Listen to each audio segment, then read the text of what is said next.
Iggy Pop on board on XFM 104.9. I'm Ricky Gervais.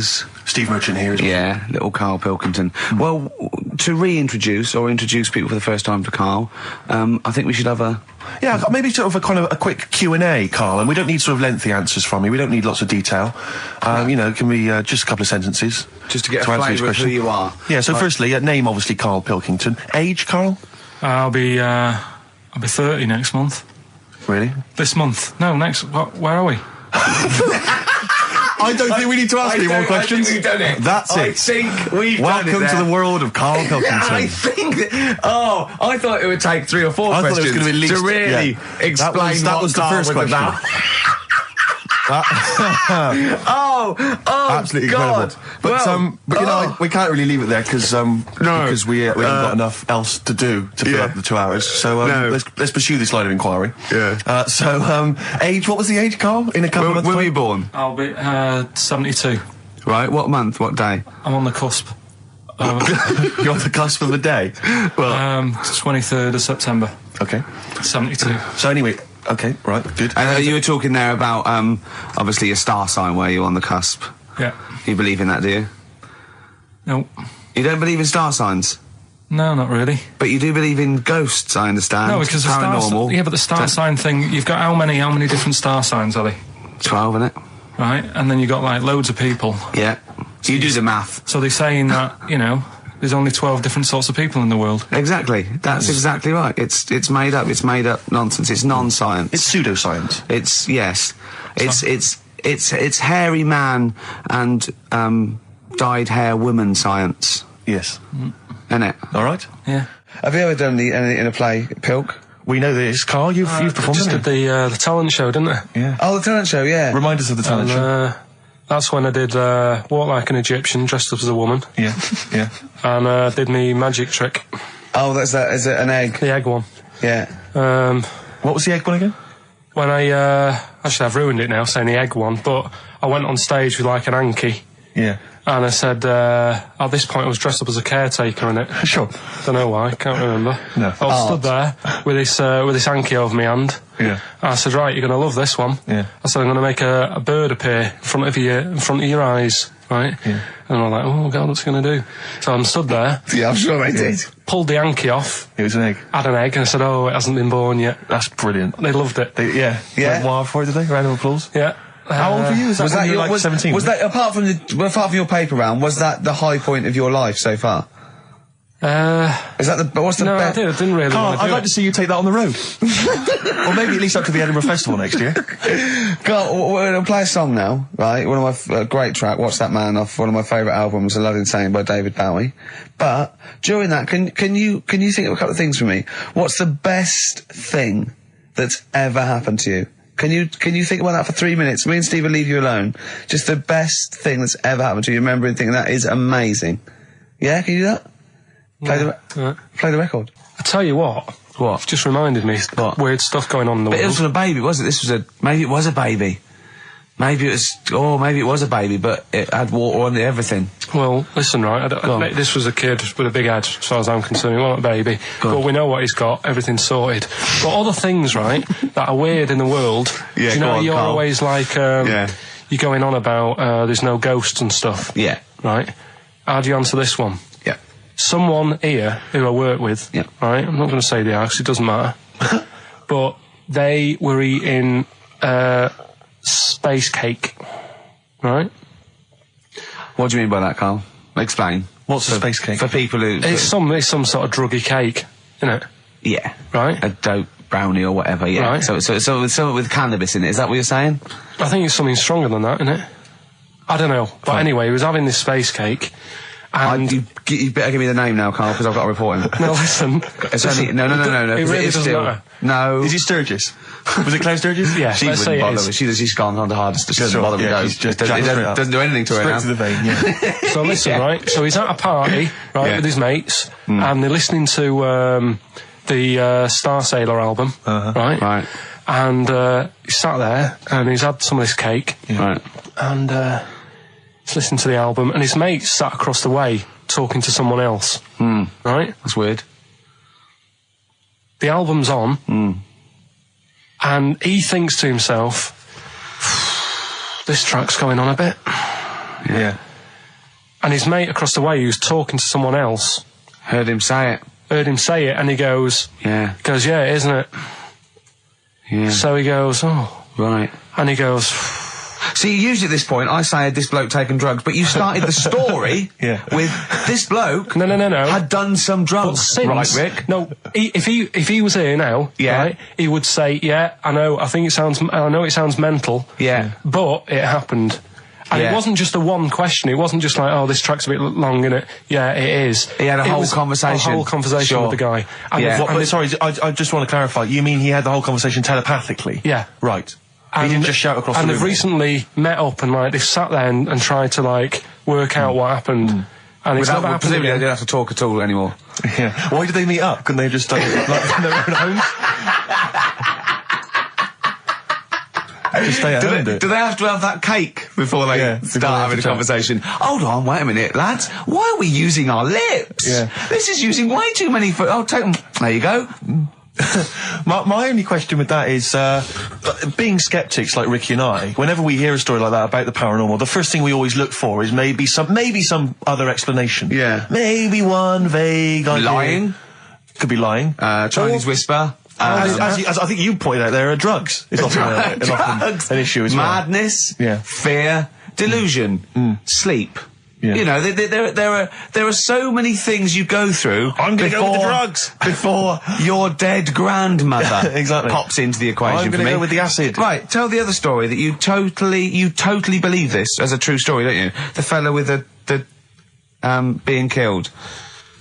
Right, do you know how the other week we were talking about some fella who had his head cut off, and he said, when my head goes into the basket, I'm going to blink a lot, see how many times I can blink. But if you remember, when Karl first told me that, it was, I think it was Simon or Nick that pointed out. He goes, no, that's not quite right, Karl. Karl told me that he had his head cut off, and when his head was in the basket, it looked up and said, count how many times I blinked. Yeah, sure. But he believed that as well. So he was happy. He was happy with that. Sure. Do you know what I mean? So a couple of weeks ago, there was a guy, he had his head cut off, and before he had it off, he'd said, I'm going to blink to show that there's life after death. And he did 32 blinks, right? Sure. So you two were sort of pointing that down the other week. We were sceptical. So I looked again on the internet at some other website. Yeah. And there's a guy... Sorry, it's the website, just to clarify, the website is the place where you bought that property on the moon, didn't you? Because it was a bargain.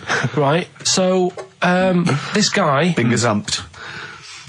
Look, we'll see who's been gazumped when this world ends. I've got somewhere to go, alright? And I know you'll be calling me up, saying, oh, can I come with you? Haven't you got like 2 square foot? No, I've got acres. You're going to have to stand deadly still on the moon in your 2 square foot. I've got about 20 acres. There's no place for Suzanne, it'll just be you. 12 off, love. It's all those people with big heads and web feet that've been buying it all these years. Well, listen, right. Go on. Anyway. Play a record, tell us the story after it. We've been chatting for sorry, Karl. No, there's no record. Play a tune, we'll come back with this. What's this, another ghost story? Let's play one of my favourite songs of all time, because I'm going on holiday and getting into a lovely serene mood. Sorrento is probably from that. It's Neil Young, After the Gold Rush. Beautiful. Still to come, that competition as well. Look forward to that. Karl's quiz. Yeah. What an amazing track that is. Tune, yeah. Neil Young, Dynamite. After the Gold Rush. So go on, Karl. Sorry. Go on, Karl. So take us back a few steps, Karl. What's the story? Right, so I did some research. Right. Let's just recap again. There was a guy you read about who had his head chopped off. He was guillotined. Yeah. He had said to the people around him, I'm going to blink once I've had my head cut off to show the brain that life, can still... Or the brain can continue to work after death. Okay, so we queried that. So you weren't having any of it? Well, no, possibly for a few seconds till the oxygen stops being fed to the cells because the blood has drained away. But, nothing spectacular. So go on. Well, along the similar sort of lines, right? This is quite a few years ago. This fella sort of upset the royal family doing something, right? So they said, this isn't good. It wasn't Ben Oughton at that Jubilee thing, was it? I can't remember what it was. And they said, right, that was terrible. We're gonna cut your head off. You gotta show people that you can't be doing what you've been doing. What was this, the 1970s? What you said a couple of years ago, you mean maybe sort of... Was it the olden days when the phones weren't very good? Ages ago. Yeah. Ages ago, sure. So yeah, fair enough. Yeah. So... Very philosophical. Yeah, imagine that when you watching this story. This was literally ages ago. Yeah, exactly. Yeah, Simon Sharma's History of Britain. Yeah. Oh, and even before that, which is yonks before, when it was all mental and different. Sorry, Karl, go on. So he's having his head cut off, and he's resigned to it. It's a day before. He's kind of got it into his head now that I'm not going to have my head much longer. Sure. So he said, let's make use of this. Yeah. He said, I wonder how long, like, the body can stay alive without me head on it, right? So they were like, oh, I don't know. So, Hoover. So The jailers? whoever he was asking. These jailers with one eye. Yeah. Get out, pal. So he said, No, wait a minute, I've got an interesting scientific experiment, jailer. Well, Yeah. fair enough. What is it? So, he said, what I want to do, right, he said, you know, surely it's my last right. You know, I'm gonna be dead tomorrow. Sure. So, let's He do a didn't test. draw it out this long, did he? Yeah, he said, let's test this out. You know, he said, do us a favour. He said, you know, it's my last day. What I want you to do is, you're going to cut my head off. Let's put a white line on the floor. Right. And see if, you know, because there's no point asking how far he can sort of walk without an head if there isn't a line, because you don't know what to count. Do you know what I mean? If he loses his head and he's running around all over the place, you can't really count That's that. not impressive enough, yeah. So they said, let's make a white line. Sure. Yeah. Who said And- this? He did or they did? I think they started to join in with him and saying, well, let's make this a... you know. You guess it. Go on. So, They got Norris McWhirter down. The Guinness people. Oh. Yeah. so they said, let's get this white line. Yeah. And, Dedication's all he needs. we'll do this tomorrow. And he said, all right, then, I'll see you in the morning. So we go- I'll see you in the morning. Night, night. Sleep tight. Bye, bye. I love the fact that Carl knows exactly what was said. Oh, that's beautiful. Yeah, he doesn't know the story or what order it is in or when but it he was. knows exactly what or was who said. said what, but he knows the intricacies. All right then, see you in the morning. Bye, little kissy, kissy, kissy. Oh, I'm not like that. Oh, you joker. Don't let the bed bugs bite. Yeah, anyway. So he gets up. Do you want a paper tomorrow? No, I'm alright. Go on. He gets up and they say, right, you know, today's the day and that. And he said, well, you know, I've got used to the idea. So here's a white line for you. Got used to the idea. Go on. So they go, right, you ready then? And he said, I go on. And they cut his head off. And the body walked 32 steps without a head. Wow. 32 steps. Incredible. And that's the lesson, really. Did it get as far as it walked along the white line, did it? Yeah, he stayed along the white line, did 32 steps, and then started to stumble a bit, and it just fell over. Yeah. But, you know, it was a test that your body can still keep alive for a little bit Yeah. when you've lost your head. Absolute twaddle. Absolute twaddle. What do you reckon you can do then without an head? How many steps? There'd be muscular spasm, right? Yeah. It would twitch a bit. It would, yeah. You could not distinctly take 32 steps. The body well, don't... Yeah. Is the doctor still on the line? Yeah. The fella that bought 6 parrots. Yeah. And, you know, you could Incredible. have 32 steps. Right, so A you don't beheaded believe man that. doing a bit of line dancing. Right, you don't believe that, but something that you do believe that a cockroach can live a week without an head. It can. Slightly different kettle of fish there. Why? Wow, insect to human is what I'm thinking. Yeah, that but- difference. There's not that much difference in Well, of some course there insects. Do you know that a snake has a heart and lungs and kidneys and stuff? Go on. No, well, I'm just saying. So? You're making out as if like they're a totally different like being. Species. I am making that up. I mean, call me old-fashioned. Do you know what you're talking about, mate? I don't want you embarrassing yourself, Rick. Yeah, I am suggesting they're totally different beings. Yeah, that is. Yeah. Now, Carl, the cockroach is a very different thing. The interesting there is that it lives without its head, because a lot of it's on. There's some of them are phototropic, chemotropic. Some of them just literally have irritation and muscle memory. I mean, they do have a central nervous system, but it's very different. So if you lose the head, it bypasses a lot of that anyway. All this is running around. The reason it dies is because it can't take on water. But it's very different to a man, right, having consciousness and then losing that, and the body still going, no, I think I remember what I was going to do here. Yeah, so I'm going call to out, carefully walk along walk the white line. 32 steps along this white line. Imagine you just looking down going, oh, missed a bit. Yeah. Maybe the head was in the corner going, left, Yeah. left, left, oh, he's now, Well, let's just put it out. I mean, if anyone listening has maybe had a relative beheaded, maybe in a horrendous car accident, but they got up, maybe they went for a walk, they had a little chat before they passed on. Carl. Get in touch. You know, Oh, Carl, you are my favourite being. You are my favourite species. Now, you, Carl, may not be particularly different genetically from a cockroach. You are Why can generally cockroaches speaking. do that? Why whoever made them went... Let's play a record. Do you know what, when I told him this fact, I send him little facts on text messages just to inflame his, interest. I just sent him a cockroach can live 9 days without its head. He texted back, what's the point of that? Yeah. What's the point of They're that? not doing experiments, these cockroaches. It's a boring last week to have. And he went, and on top of all that, you're thirsty.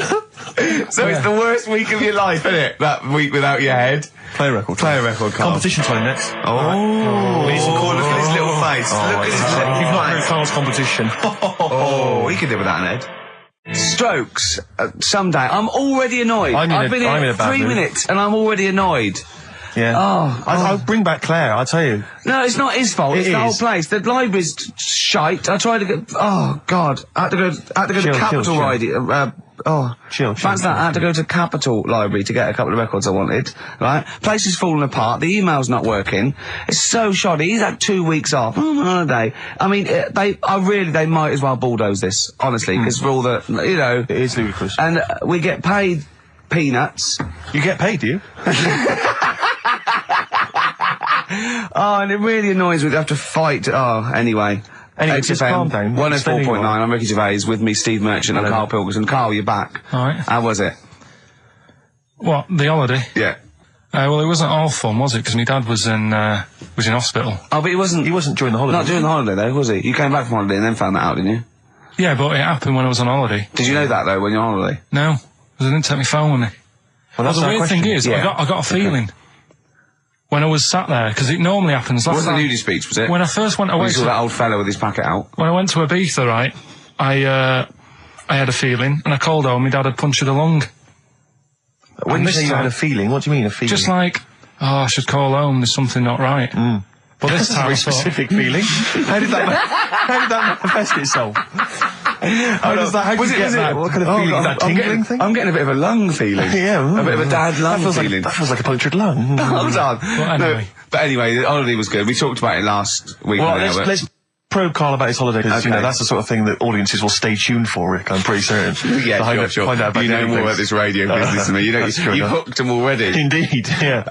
Well, also, yeah. I'm thinking we've got nothing. So, now. we may as well save that. No, I resent it. I used to put a lot of work in, but no, I think of the money, which is, for me, pretty shoddy. Well, You know yeah, what I mean, I don't usually you get make out of an bed awful for lot of that. cash. Well, exactly, yeah. And, the whole thing is, the whole setup. It was raining today. I thought, I should have a cabin. And then the sun came out, so I walked in again. Ah, dear. How are you? So where did you go, Carl? What was the story? it was my birthday, right? Went home after working with you a couple of Saturdays ago, right? Girlfriend was like, open your card, and I said, no, it's my birthday on Monday, I'll open it then. You obey by the rules, certainly on birthdays. Birthday rules. Well, there's no point. Well, exactly. Chaos leads that way. Yeah, right, so, Not an anarchist, never has been. so anyway, she was kept going on, and it was doing me head in, so I said, alright, I'll open it. Yeah. So I opened it, ticket fell out, surprise holiday to one of the Canary Islands. So, And what was your reaction? I mean, first one was we haven't got enough money right. for this, but I didn't want to ruin it, so No. so I didn't go on about that, and I said, it'd be great, so I can't wait. So, Did you say it in that tone of voice? well, it was good timing because I was tired and everything, and I'm not a big holiday fan, but the timing was right. Yeah. Do you know what I mean? It's the same as last night. I don't always like a curry, but last night You're in the Yeah. mood. you get that sort of, Curry, you had a feeling. Yeah, you had a feeling You for thought, curry. and then lo and behold, later you were eating the curry. It's weird, isn't it? Very Isn't it weird, the strange. Life is- paranormal? Isn't it weird? Isn't it weird? They work in mysterious ways. Yeah, ghosts. yeah. So yeah. anyway, right? Good, And I the think. final one, Yeah. alien gives man a beard. Right. Alien gives man a beard. I am going to burst. Right, listen, Carl, you've got to tell me. Right, first, right, let's do it in No, reverse we're order. not going to do it now anyway. What do you mean? We've got to do it now. I mean, this is the first interesting thing you've said in an hour. Okay, the listeners have just been subjected to rubbish and mistakes and everything for the last 6 months. Please, we've got to do Alien Gives Man a Beard. What is that? Tell us that. Right. Sorry, this is just you telling me something, is it? This feature is you telling me something. I'm teaching you something, educating Ricky. So are we playing it now? We're already into this feature, well into this feature, are we? Yeah, I suppose we are, yeah. Should there not be a jingle or something? Yeah, can we have a Well, there's no jingle? point, because look, I come up with ideas and you dismiss them straight away, so I'm not wasting my time making stuff.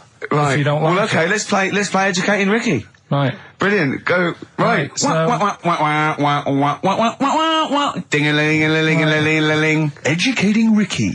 Right, what are we going for then? Hanging the bacon, airy Chinese kid, alien gives man a beard. I think Alien gives man a beard. I'd like all to the do time, that. Right, there's this fella, I think it happened in America, and he saw a bright light in the sky. And, God, if you're bored. and he stood there. This is a true story, is it? Yeah. He stood there, Yes, of course it isn't, Steve. and he saw this bright light, and it came closer and closer, and it was a UFO, right? Yep. And he looked at it, and it disappeared, right?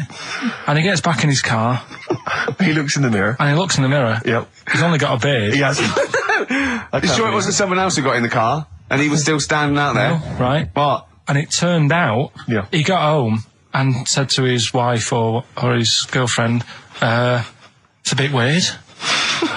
So I just got out of the car to look at a bright light, and I got back in the car, I grew a beard, and she said, never mind your beard, where have you been for 3 days? And what had happened is, He passed out because he was pissed. no, the UFO had taken him for 3 days. Yeah. But he'd only thought that he'd only looked at it and it went away. Yeah. But what had happened is, he took him and he grew a beard because he hasn't had a shave. Right, okay. I mean, was Will Smith or Tommy Lee Jones anything to do with this at all? Did you see this on a video maybe and thought it was an educational film? No, it's from a book that some kind person sent in to me. Here. Can I just ask again, just again, I'm just throwing this right back at you. Do you think there's any other possible answer here? Right? A man is absent for 3 days from home. He's the grown a length beard. of time that it could take to grow a beard, lest we forget.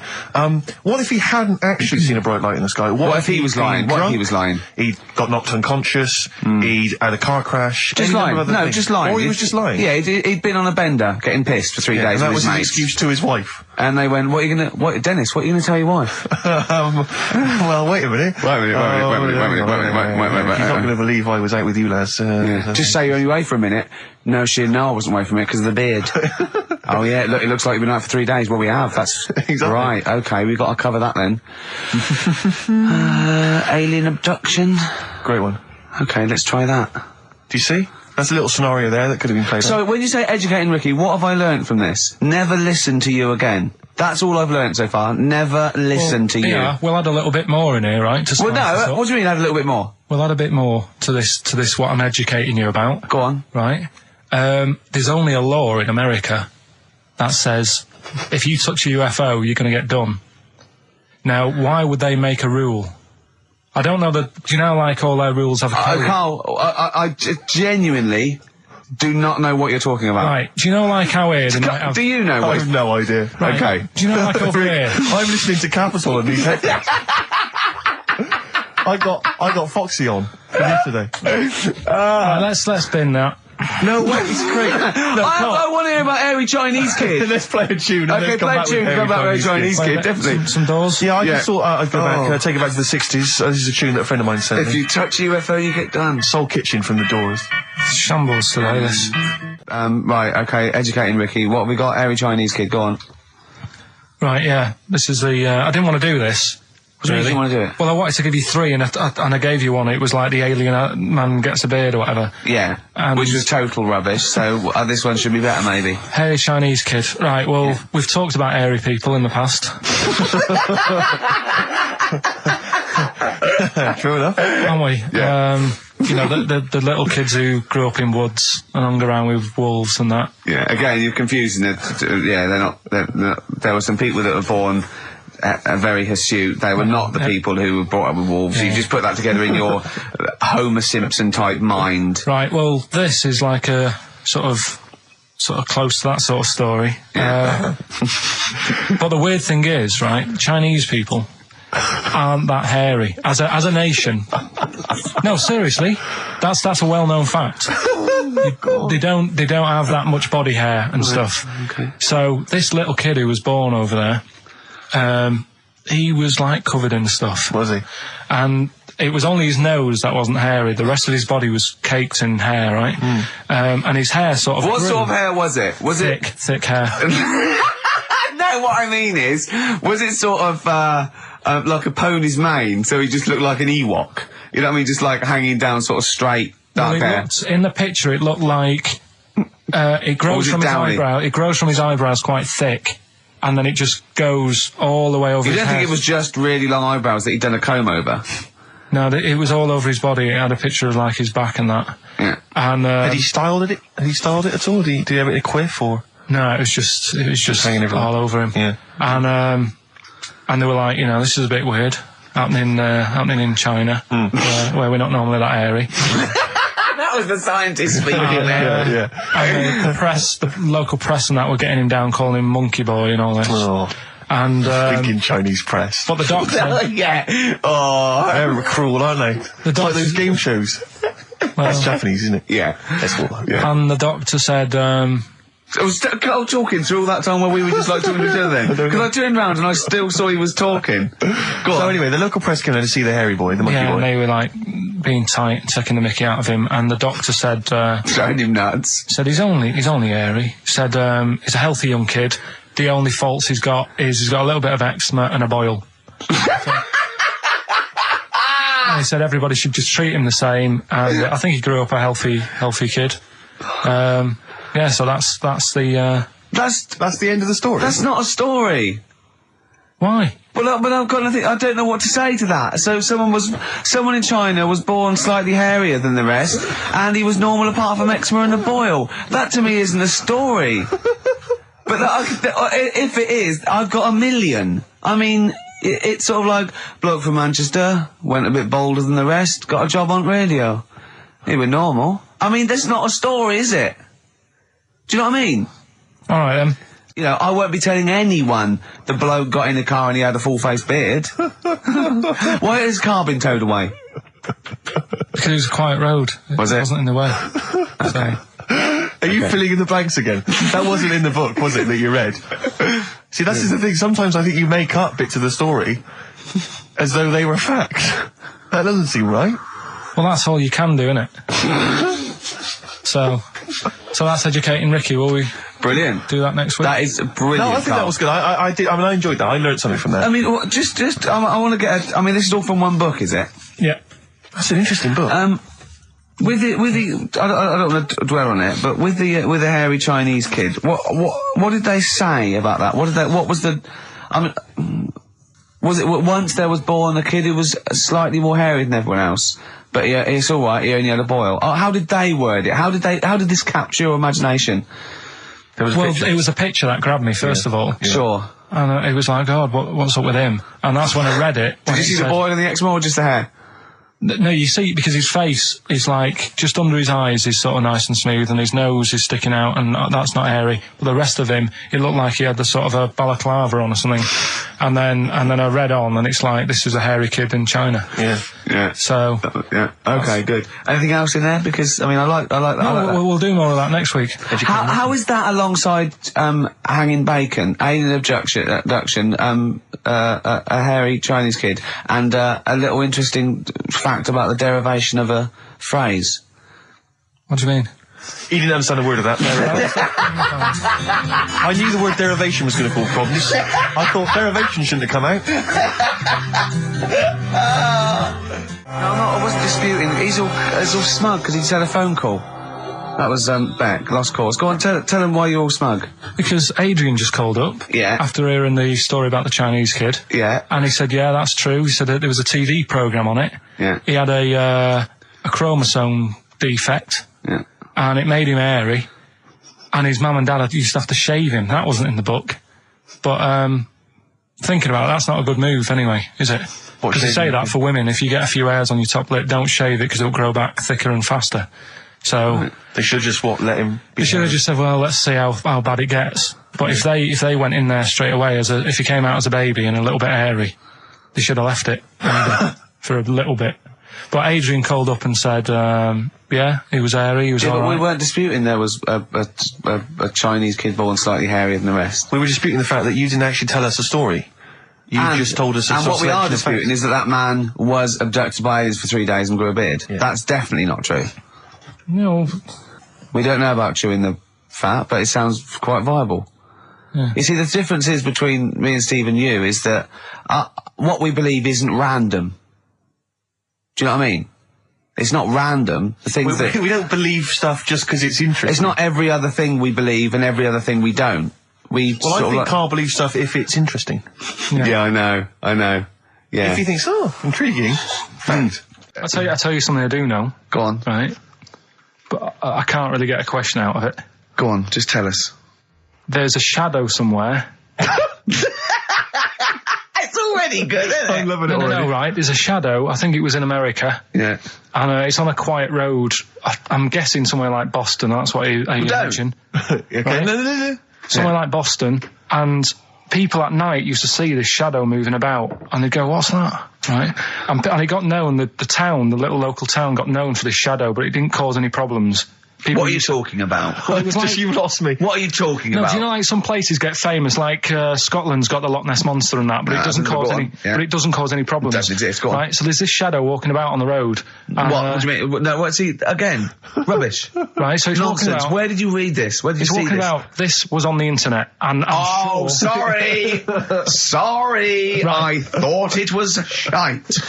I didn't know it was on the internet. Right, so this shadow is moving about, and Independently of an object. yeah, and the local mayor and that is like, yeah, it's a bit weird, but it's not harming anyone. The mayor involved. Was he elected to that post? Hey, mayor, we got a problem down here. Seems like a shadow. Well, it's not causing any. No, it's Is just it causing any problems? Yeah, go on. But that's the thing. It was left for years, and then it did start causing problems. I see, that's it. If you leave these shadows to go unchecked, Rick, they go crazy. Yeah. You let them run amok in the Yeah. city. Yeah. You've got to stand What down did it do? on What did it Roman do? shadows. What did the shadow do? It was pushing people off the bikes. It was what? It was pushing people off the bikes. Oh, I'll find out more for that next week. Right, that'll tease oh, them. you're a maniac. We'll do more on that. We haven't had time for Please educating. never have children. Right, listen. You are Just promise me now you'll never have kids. We haven't got time. Okay, now listen. for- All right, DJ Shadow, have we got time for to give these tickets away? Yeah, if they just call up, we'll. No, I'll tell you what. I've got a question. Right? Go on. Where does Carl think this may have taken place? If you've been listening to the show, where do you think this evil shadow has been running amok? Let us know. The number, Carl? Good question. 08700 800 1234. So, Excellent. but that's it. We are actually out of time. We are indeed. now. Have I got time for a song for ladies? It's a bit tight. I was Why? told to finish It's now. 5:02. I know, but we've got to get finished early today. So Why? just because we have, and we're wasting more time talking about why we have to. Oh, this is pathetic. So they call up. Where did they see the ghost? Yeah. And you've got to pick the tickets up from reception. You can go tonight, see DJ Shadow. That's Shoddy. it. This Right? is shoddy. Right. See you then.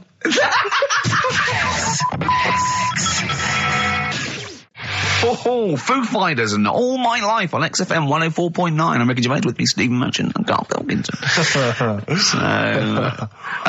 just before we do educating Ricky, this is where Karl thinks he can give me something of interest and teach me something to take away. Last week I found out that somewhere in a strange land, people thought tomatoes were poisonous because they ate them with lead. Things like that. What was the other one you told me? What else was it last week? Bit of worms. Cut me off. Yeah. Oh, I sent him a text message. I was on the train, a bit bored, and I read in, I think it was Metro, scientists have found out that worms get stressed, and they found out that the fat ones didn't live as long. And when they checked the thin ones that lived longer, they found out they had a gene for de-stressing them. Right? Carl, do you remember what you said? No. He went, well, that's stupid, isn't it? He said, did these other ones die of natural causes? I went, yeah. He went, all right. Because it could be that the fat ones couldn't get off the pavement quick enough and got squashed. So maybe the scientists go, yeah, we didn't. Yeah, they come to think of it, they were flat as well as fat.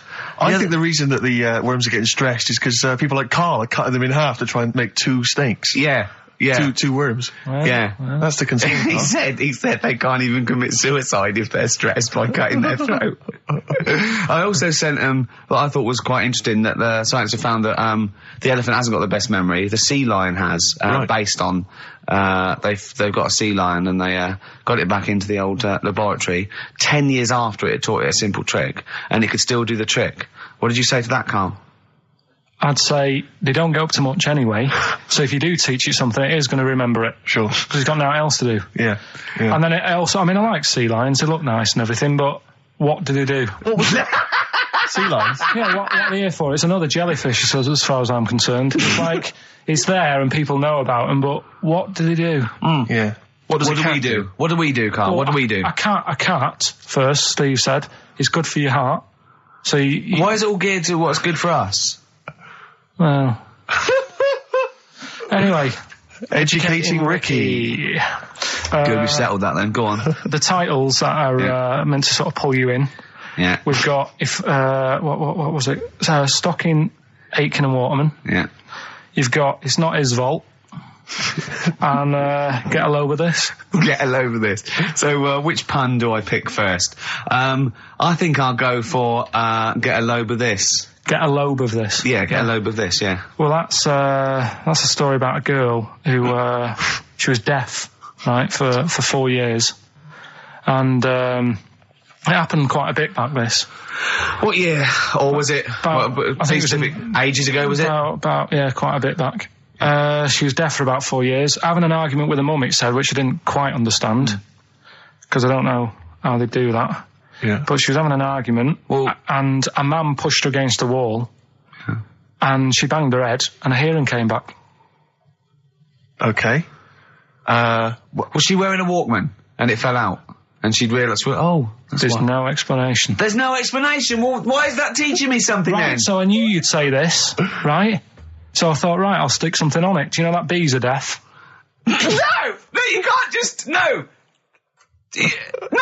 If you ask someone something they don't know the answer to, they don't tell you something else. Just, I'll tell you something else then. I can't answer that, I'll tell you something else. Imagine that, if you asked a teacher. Look, how do birds fly? Wow, if you're going to do that, tallest building is, I mean, what? Well, that was the equivalent, Carl, of running away when we asked you a question. Yeah, the intellectual equivalent. Look over there, there's a monster. Yeah. Listen. What do you mean? What she? Okay, so her hearing. There's no explanation. Back. There's no explanation, or you don't know. Well, there isn't one, is there? Really? It's a bit weird. Did the doctors not look into it? No, I think they just said, "Oh, that's good." But, so again, I don't. Where did this information? Is that if you read this on the net? Is that all they put on the net? There was once a deaf woman who hit her head and she could hear. Came back. It was bizarre things about being deaf. Was there three Was there I've got that book. Yeah, it's a good book. That was there three more pages. You just couldn't be bothered to read on. Yeah. No, it was just a little bit. And was there a little picture, a cartoon picture? No pictures. I just read it. Ow! Look, ow! If you don't want to know, if you don't want to learn, you know. Yeah. Okay. It's Not His Vault. Let me have It's Not His Vault. You got to save this. This has got to teach me something. It'll be an interesting story. Right. It's Not His Vault. This fella. Yeah. What year? Ages ago? Olden times? I'd say in the 70s. Okay. Would you? Any evidence for that? And does he wear flares in the story? Right. Is that your reason? No, it's a bit like Yuri Geller, this fella, right? Where he's electric. He's electric. And if he walks past the telly would fizz. If he walked past the radio, it all goes like that. Ooh. His hair stuck up all the time. And he'd be having a bath and everything would be all right, and then the power would sort of switch on in his body, and the electric in his body made him jump out of the bath. So... What do you mean, so? What is that so? What does that so mean? You've given us nothing. You've given us nothing. You'd have to at least give us the scientific explanation. Yeah. Electric eels have 400 volts in them. Oh, is this the running away again? What was that one called? Yeah, but it's not his vault. But there's a reason not his vault. It's not his vault. I thought it was going to be something about. I think we should do these the other way round. I think you should tell us the story and then we'll hear the pun. It's not his fault. It's not his fault. Right, let's leave it. Play a tune. Educating Ricky. We're not doing it. No, we are. a text message today from Ross Noble. You know Ross Noble, the comedian, who's on. Have I got news for you? Right. He says, ask Karl if he woke up with ladies' boobs, would he just put a dress on and live as a lady, or would he just be a man but with these boobs? Karl, it's a good question. I know that happened to Ross, so he's throwing that one out at you. It did in a way, because he ate pizzas for a year, didn't he? Yes, he did, yeah. And he got a lovely pair of breasts. Yeah. Go on. Probably just find a loose-fitting jumper, go to the doctor's. What would you say to the doctor? How would you explain this phenomenon to the doctor? So you'd be happy with this because you believe in shite, like No. happening. Go on. But What? It can happen, because I told you a couple of weeks ago how that can happen. How you can wake up with breasts if you're a fella. I told you. Go on. Haven't you remembered? No, I funny that, isn't it? Go on. Have you, Steve? No, I don't remember this. Did you tell us on air? Yeah. It can happen if you go to Argentina and have a steak. You can wake up with breasts. Because I'm sure I'd have remembered Karl, that. pull the other one. Look, he likes that. He likes that. Is that what you've come up with, Ben, this week? That joke? Yeah. Brilliant. Play a record. It's going to be a dynamite show. Listen, look, I'm going to play some classic tunes today. I'm going to educate the youngsters, Steve. Right, now, you've all heard of Lou Reed, you've all heard of Velvet Underground, but, have you heard of Venus in Furs, Karl? Shiny, shiny, shiny boots of leather. Do you know, like, I've talked about ghosts, and we had that good discussion the other week walking to Piccadilly Circus Station, and I was telling you about ghosts, and you were saying, Karl, don't be an idiot, and all that. Spoke to a woman in the week, done a little interview with her. You've done a little interview? Done a little interview, 2 minutes or so, with a woman who's got ghosts in her house. So, I look forward to hearing that later. That sounds brilliant. Coming up later. Well, I'm going to play a classic tune now. I've just gone straight for it. I've gone for the jugular. This is Ziggy Stardust by David Bowie. Well, I teased you with it before. You're going to get it out again? I'm always like trying to get you, thinking, opening your mind up a bit to ghosts and stuff. Yes. So, this woman who I know, she said she'd come in and I could interview her to try and sort of, get the belief out there. Okay. So because there's not enough belief in the occult and rubbish out there. So does she think she has a ghost? She has, yeah, she's had a few. She has, no, it's fact. Yeah, no, Yeah, she has. So I thought maybe it's a new feature we could try for a couple of weeks, see how it goes down. You know Parkinson? What about Pilkington?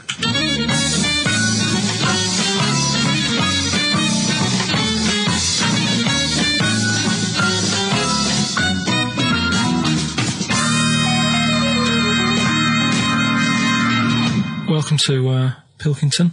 Thank you. My guest today is Taryn. She's a plugger. You're still a plugger, aren't you? No, do co-management. Right, now. she does co-management, but she was a plugger. She looked after Therapy, Raging Speedhorn, Slash, all the big names, yeah? But we're not here to talk about music today. We do a lot of that on XFM. Today we're talking ghosts. Now, Ricky and Steve, who I do the show with, they're not having any of it. So I said, well, I know someone who, gets on with ghosts. There's a lot of them. So I thought I'd get you in today, have a little chat for a couple of minutes, just to sum up the story so they get an idea of what happened. You had a horse, yeah? You had it in some stables. Yeah. He hasn't let her speak yet. You went to, look after it and that, play around with it, take it for a ride and that. Riding. Yeah. 2 of your mates were in the stable where your horse is. Not my stable, in the opposite stable. In the opposite stable. And I heard them giggling and They're getting messing up to about and something. that, yeah. You heard them having a laugh. So you thought, right, what are they up to? So you go in, and they're messing about with a Ouija board. Yeah. Right. So this is where you come in. Did you get involved with the Ouija board? Unfortunately, I did. Right. And what happened then? I was like, oh, you don't believe in this. Oh, let me have a go. Right. And ask a few questions, put our hands on, and it actually started moving. So a lot of the stuff you asked it, did the things happen that you asked? Yes, they did. Right? So that's scary for a start, right? We haven't even got to the ghost bit yet. So you mess about with Trap that. soul, Yeah. I like to call All right, it. trap soul. So you're messing about on the Ouija board. You say, right, I've had enough of this now. Yeah. I've got all the answers I need. Yeah. You go home. I didn't like them. You go in the house, and it's a bit nippy. The flat is absolutely fine. It's when I went into the bedroom. You've got to remember, it's a very, very warm, hot evening. Right. And walk into the bedroom and note it is cold, colder than usual. But I'm actually quite glad because it's so hot. Right, okay. completely ignored the fact that the windows were all shut but the curtains were blowing. Didn't sleep well at all. Right. Next evening, same again. Freezing. Yeah, very, very noticeably cold. Curtains blowing. Yeah, I'm fast asleep, get woken up, the wardrobe's opening. So at this point, this is where we clear up. You're not on crack. You're not. Oh, never touched drugs in my entire life. You're not a drinker. No. I will have the odd glass of red wine. Yeah, right. That's all right. They recommend that anyway. They say it's good for your heart. What started happening was, as the week progressed, I also felt the bed covers at one point at night fold over, double bed, the bed covers fold over, and it was like someone was getting in the bed next to me. But you've got to remember, when you're in a deep sleep, you're not quite thinking, and you're thinking, I'm losing it. I was getting more and more tired, more and more a little stressed. I'm really thinking I was having a breakdown. The final straw was when the clothes on the end of my bed that I just throw hit me. How come you were going back home at night? Because I was sceptical. In fact, 6 months ago, I just said, I don't want to go there. People will think I'm mad. But you know what? I don't care. Yeah. I know there's more out there.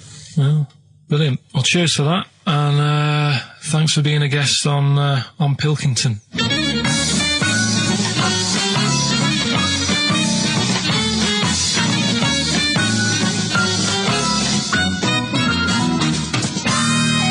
Incisive investigative journalism there. I like the fact that you've learned a lot from Parkinson, even stealing some of his questions, like, are you on crack? Which I know he always asks his guests. Yeah.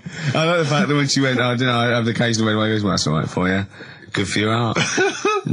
That was great. It was brilliant. That is the best interview technique I've ever heard anywhere. I feel like there's still some questions unanswered. Yeah, it hasn't proved it to me, I'll be honest, No, Carl. It hasn't proved me the existence of ghosts. I have to and say, Rick, that poltergeists. I was worried as soon as she got involved with the Ouija board. I was thinking, please do not get involved with that Ouija board. Yeah. I was worried when said I heard some giggling coming from the other stable. Yeah. Don't go over there. Don't go over there. What questions did she ask the Ouija board? You didn't ask her that, I noticed. She didn't want to. She didn't want to say? No. Okay. Do you think it was something like why that you did to try and confuse the computer, and the spirit world got really annoyed, and they got confused, and they came back and started messing up her clothes?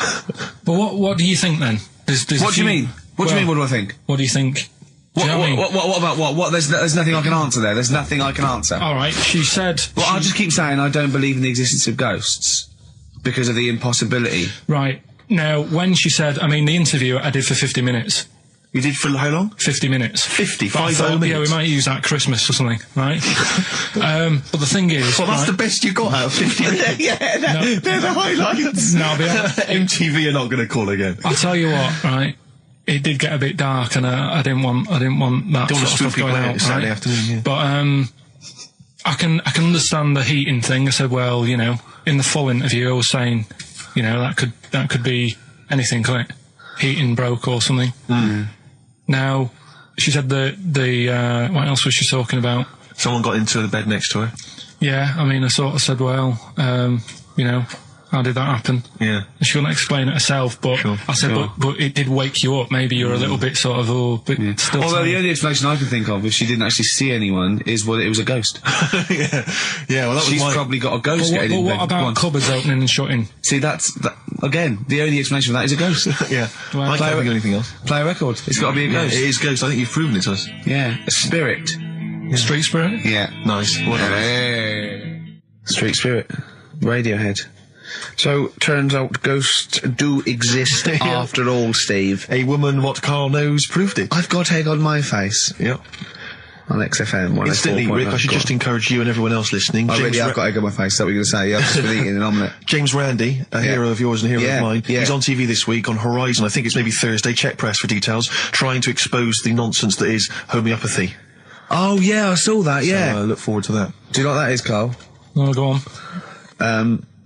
They've got a theory that if you say you got something an essential oil or something in a solution, 1 in 10 solution, and it does something to you, actually does something to you, they've got this thing where they dilute it to there's nothing in it, but because they're using the same water, and the water still has the same effect.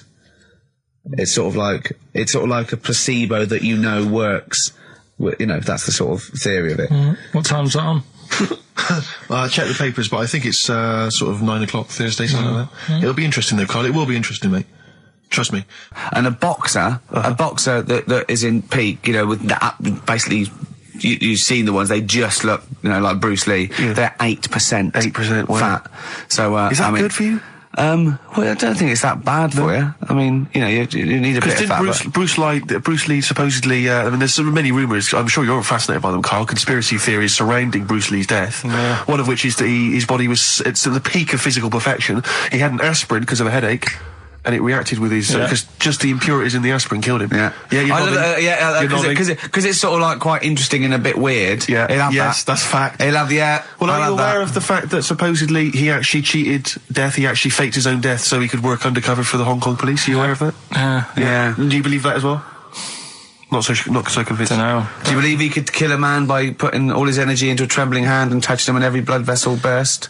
Well, it's just another form of trickery, isn't it? I mean, you met up with Darren, didn't you? Met up with Darren Brown, yeah. Darren Brown. Yeah, he's incredible. Yeah, he's probably the Britain's best illusionist, if you don't mind me saying. Yeah. Well, you can put that on a poster if you want. Tell you what, though, right? Changing the subject a bit. We were talking about a fly getting in that pod. Yeah. Read in the week when I was searching for stuff to educate, the Educate Ricky section, which we will be Do you want to answer that phone, because it's annoying me? Who's phoning? I don't know, it's obviously someone who doesn't know that you're talking at the moment, so leave it. Let him finish your point. It could be, leave it. It could be the head of... Leave it. Yeah, go on. Could be the head of XFM? Yeah. Oh, I'm so scared. No. We must No, I won't be embarrassing him. I'm there going, don't call me when I'm working. Nice. Right. Fight against the machine. High five. Yeah. Raging against the machine. Anyway, right, we were talking about flies getting in a pod. And do you know, like, how a Barbie doll, if it was real, it wouldn't be able to work? Do you know what I mean? A Barbie doll, if a woman had the proportions, she wouldn't be able to tie her shoelaces up and stuff because her legs are too long for her back and all that. Flies, scientists can't work out how they fly. It's a bee. It's a bee, not a fly. No, a fly as well. No. A fly is, apparently its body is like too big for its wings, and they still can't work it out. Yeah. How it flies. Which in your mind says what? Something spooky. They have worked it out. It's the fact that what they do, the wing actually beats a ridiculous about 150 times a second, so it displaces air. Yeah. So they have. I know what you mean. It's incredible that it can fly because it's got such small wings. Yeah. All right. And it's a bee, not a fly. So, yeah, but other than that, good point. Bowie. Another classic. Be My Wife off the Low album, David Bowie. Carl, you don't feel depressed, mate. Don't feel low. You can't be right about everything. So, 3 stories. Don't rub it too hard, you'll get a rasher. Enough is anus. And we'll have that one then. That one? Yeah. Right, well, do you believe in palm reading and stuff? No. Yes.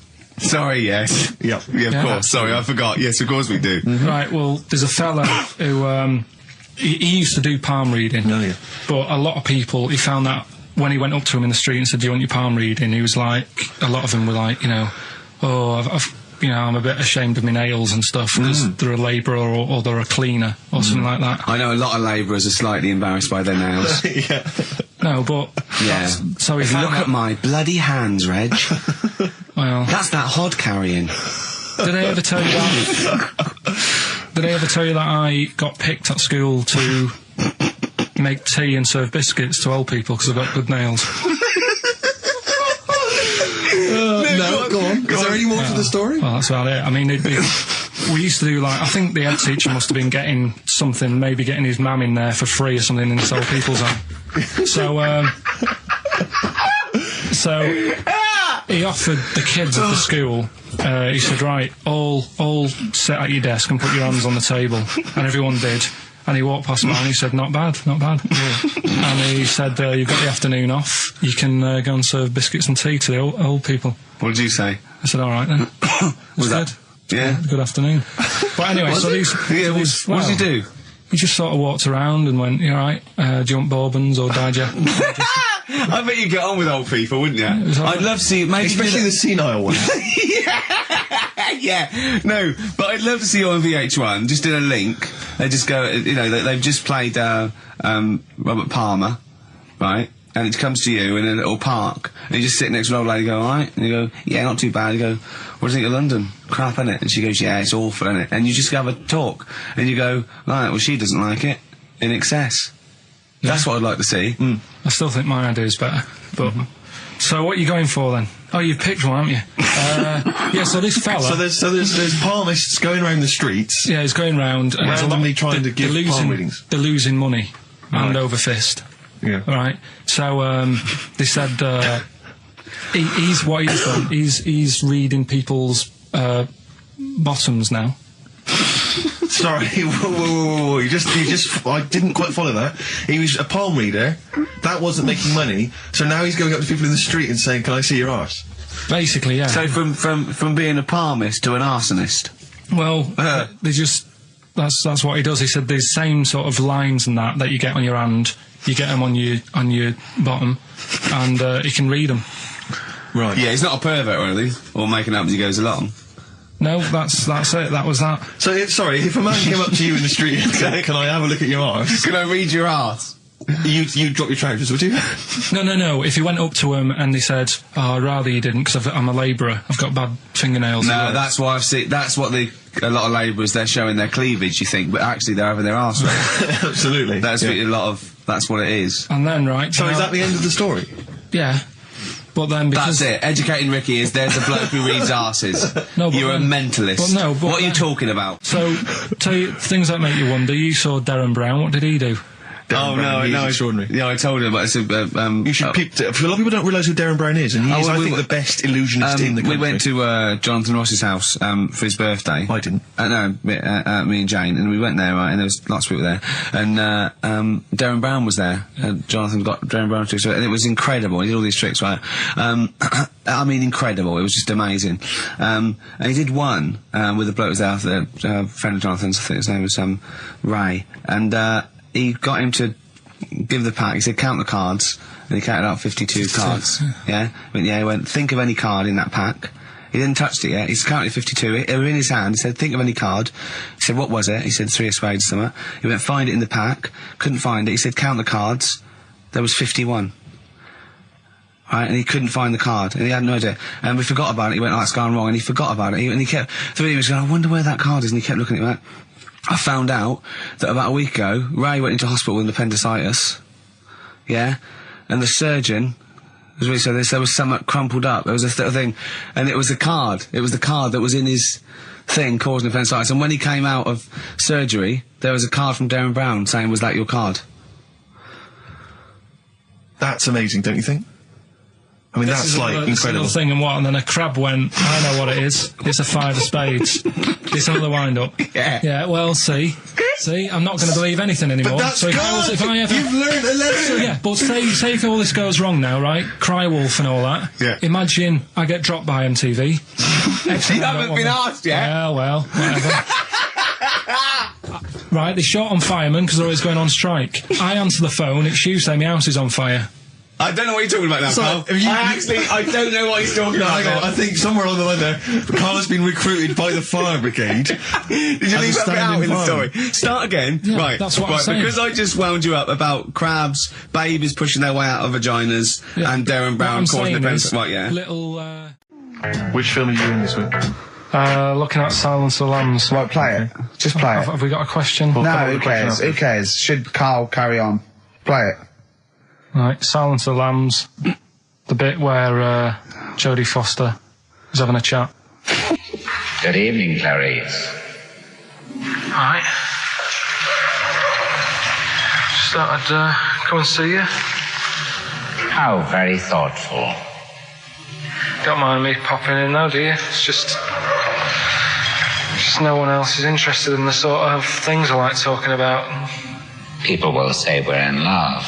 Well, say what they want. Did you hear the show last week? We were talking about gay people, if they should have their own toilets or not, and stuff. That was good. Yeah, it's alright, wasn't it? got a good debate going. Enjoy doing the show. It's a favourite part of my week, really, just talking about weird stuff and that. Oh, Clarice, your problem is you need to get more fun out of life. I have a lot of fun in my life. You know, come and see you and spend a lot of time on the internet looking up weird stuff. Reading something about a hairy Chinese kid. There's another thing, there's a fella who, no arms and legs, is known as a pillar man. Everything you need to find him is right there in those pages. Bizarre magazine. Yeah, I get this. The hairy Chinese kid, what annoys me is he could sort it out. He could just have a shave, couldn't he? Do you know what I mean? No, he cuts. Does he? Well, he used some like EMAC stuff. Yeah, don't be getting funny with me, just because you're in a bit of a mood, right? You know you shouldn't eat people. Your eyes are bigger than your belly, I've always said that, so I'll see you later. Interesting. Atmospheric, moody, and the question is... okay, here, how about this? How many films have been made featuring the character Hannibal Lecter? How many films have been made? They haven't got time to phone in now, have they? No, they can email in, they'll have time. Do you care? I don't care. No, exactly. Ricky.Gervais, xfm.co.uk, if you can be bothered. If you're interested in what, and you want a $4.99 copy on VHS of Silence of the Lambs. He's dissing that as well, Carl. What do you think of that? Bit annoying, but that's it for this week. But remember what happened when... No, it's not. It's 9 minutes to 3. How can that... Tell him, Steve. No. How can that be it? It's 9 minutes to 3. What's he doing? Is he playing a record? Carl, what can I do to get back on your quiz team? You're not. Right. Songbird Oasis, right. Send Carl a little present. Send him some essential oils or something, or, a little lavender pillow, or just a little message. Send him a little message. Tell him it's all worth it. He's getting all grumpy, aren't you? I just get sick of it, that's all. It's not worth going through the stress for 30 quid every Saturday. You lying little... You'd get more than 30 quid. Oh, not much more. Anyway, Steve, who's the winner? The winner is Mike McNulty. He correctly answered the fact that there were 4 films featuring Hannibal Lecter. There's a downer now, isn't there? There's a downer. I think it was you, actually. I mean, I don't know, Carl. It's not like I'm just trying to win myself a place on your team, but I actually felt that Ricky was really I gave him grapes. I thought Ricky was discourteous, if that's a word. I thought he was rude, aggressive, unpleasant. As one person emailed in, a dickhead. So, someone also said you were fat and talentless. I don't like those emailers who do that sort of thing, but one of them said you were really, really annoying. Well, cheers for that, but you're still not on the they didn't team. like what you were wearing. So, back next week. What did he say? He went, cheers for that.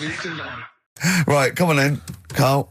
Right, so the film is Kes. You got to listen to it properly. At the end, there'll be a question about what's happened in there, so you got to listen, take it all I in. love the fact that in pole position, in positions 1 and 2 of his favourite films of all time, is The Elephant Man and Kes. Yeah. That's brilliant. Yeah. Go on. All right.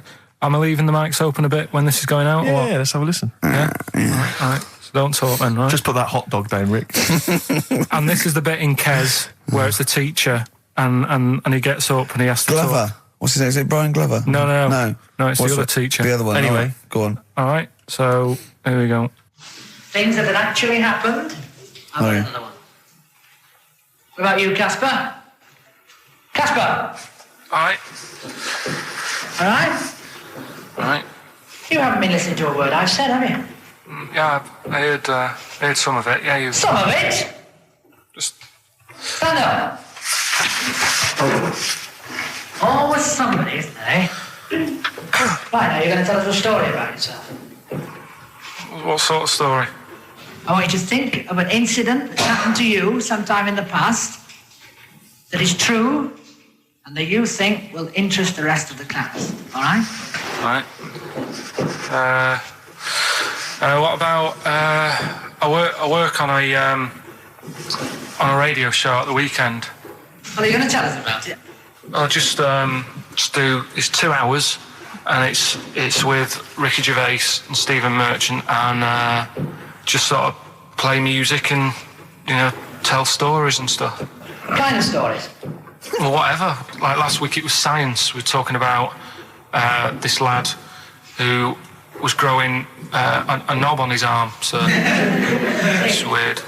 But it's tricky, sir, because like with Ricky, he gets bored quick and he won't listen to the stories and he'll start squeezing my head. All right, I'm not interested in what he does. That isn't normal, is it, sir, that? I mean, it sure is a bit gay. Is he? Just messes about, though. Do you know what I mean? I try and, like, come up with good stuff. Like monkey news and, like, quizzes and stuff. But then he'll just, you know, Ricky will just mess about. I mean, on Saturday he did it again. He squoze me head. How do you spell that? Squoze. S-Q... I'm going to show it on the board. This is a new word to me. Squoze is S-Q-U-O-Z-E. I can't tell us what it is. It's when he gets me head and he puts one hand on the back of it, right? And he puts the other hand on the front of it and he just sort of swivels it. Swivel, right down the front. Oh, swivel's not it's spelled S-W-I-D-R. How many times a day? How many times a day does he swells it? It depends what time he gets in. If he gets in about 12:30, he could get a good 3 in. But I think, you know, I don't really want to talk about. Don't you? Well done, Billy. Big round of applause. That is the effort. Yeah. Wow. That's the best thing you've ever done, Carl. So that's Kez, right? Yeah. Got some good prizes there. Not bad, yeah, good stuff. Question is, how many times did I say Ricky can get? How many head squeezes can he get in before the start of the show? Right. So if you were listening properly, the answer's in there, right? And got some good stuff there. Got some DVDs in there, and some CDs, including some Jimi Hendrix stuff and other odds and ends. Good stuff. Brilliant. And just text in 83 XFM. All right. I'm excited, Steve. It's that time. It's that time of the week. Go on. Well, Carl's in a little film. Oh, that's what you're excited about? Yeah. Sorry, I thought you meant the show's almost over. Right? Yeah, no. Come on in, Carl. Right, so, I'm in One Flew Over the Cuckoo's Nest. Yeah. Took a scene from it. Yeah. Got to listen carefully in that. At the end, there'll be a question on, like, the clip that you've just heard. It's sort of like what they do in the Krypton Factor and stuff.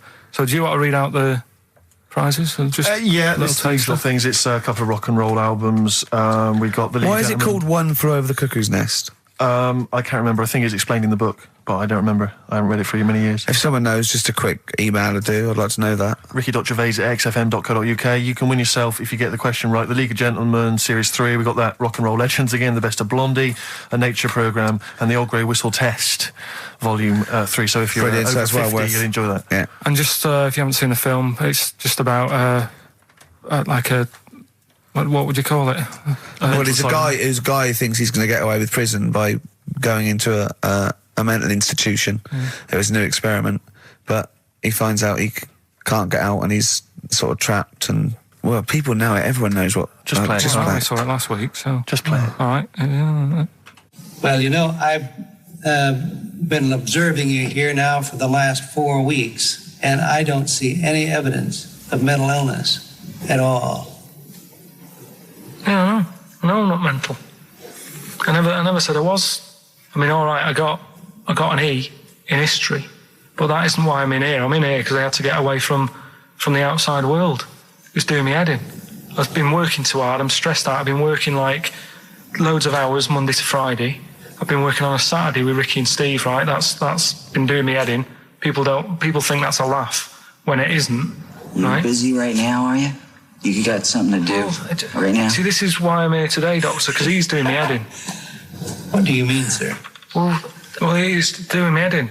I came here to get away from Ricky. He is just as bad. I'm smarter than him, ain't I? No, you're an idiot, right? You're just...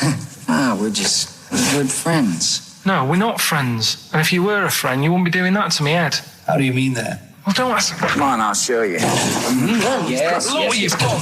Get him out. Get him off me! Get him off! Now, just hold it right there. All right. You get off! Doctor, will you tell him? McMurphy, don't hurt you, does it? Of course it does. That's it. Now hold on to it. Not too hard. You'll crush all the air out of it with it. It normally does it harder than that. No, just warming up. Warming up. Warming up. You're still doing it. All right, baby.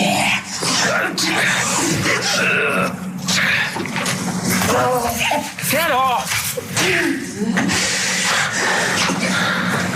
See what I mean, Doctor? That's what he's doing every day. The state of this. I don't know why you do it, because it's not as if you're going to crack it open. But I tried, didn't I? God damn it. At least I did that. I love it, the effort. Yeah.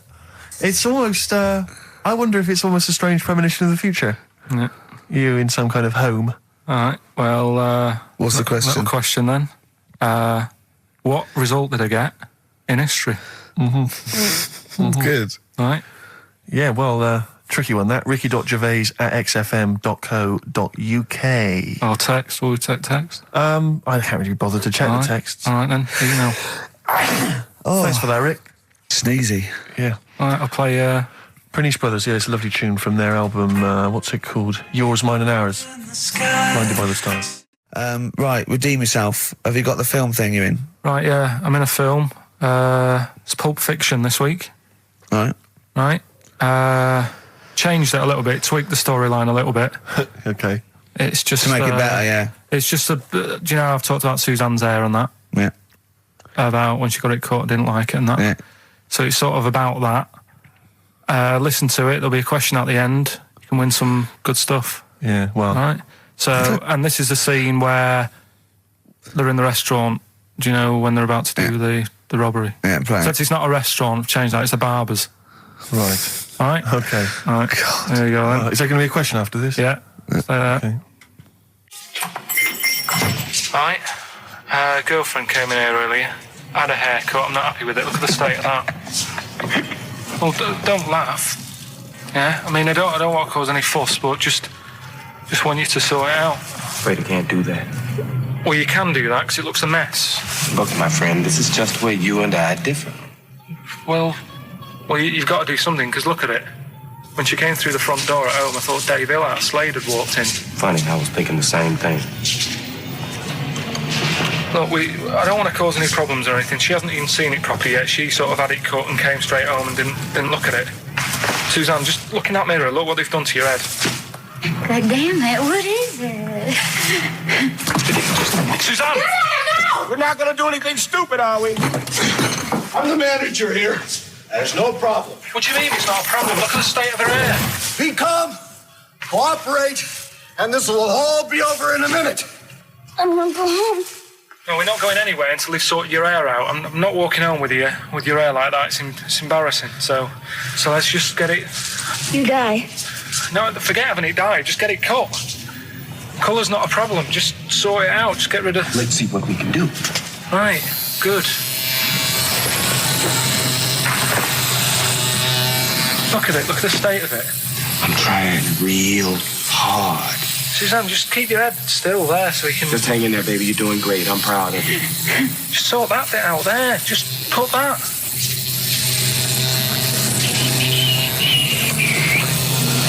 My barber says I've got the hair of a Chinaman. Have you heard that before?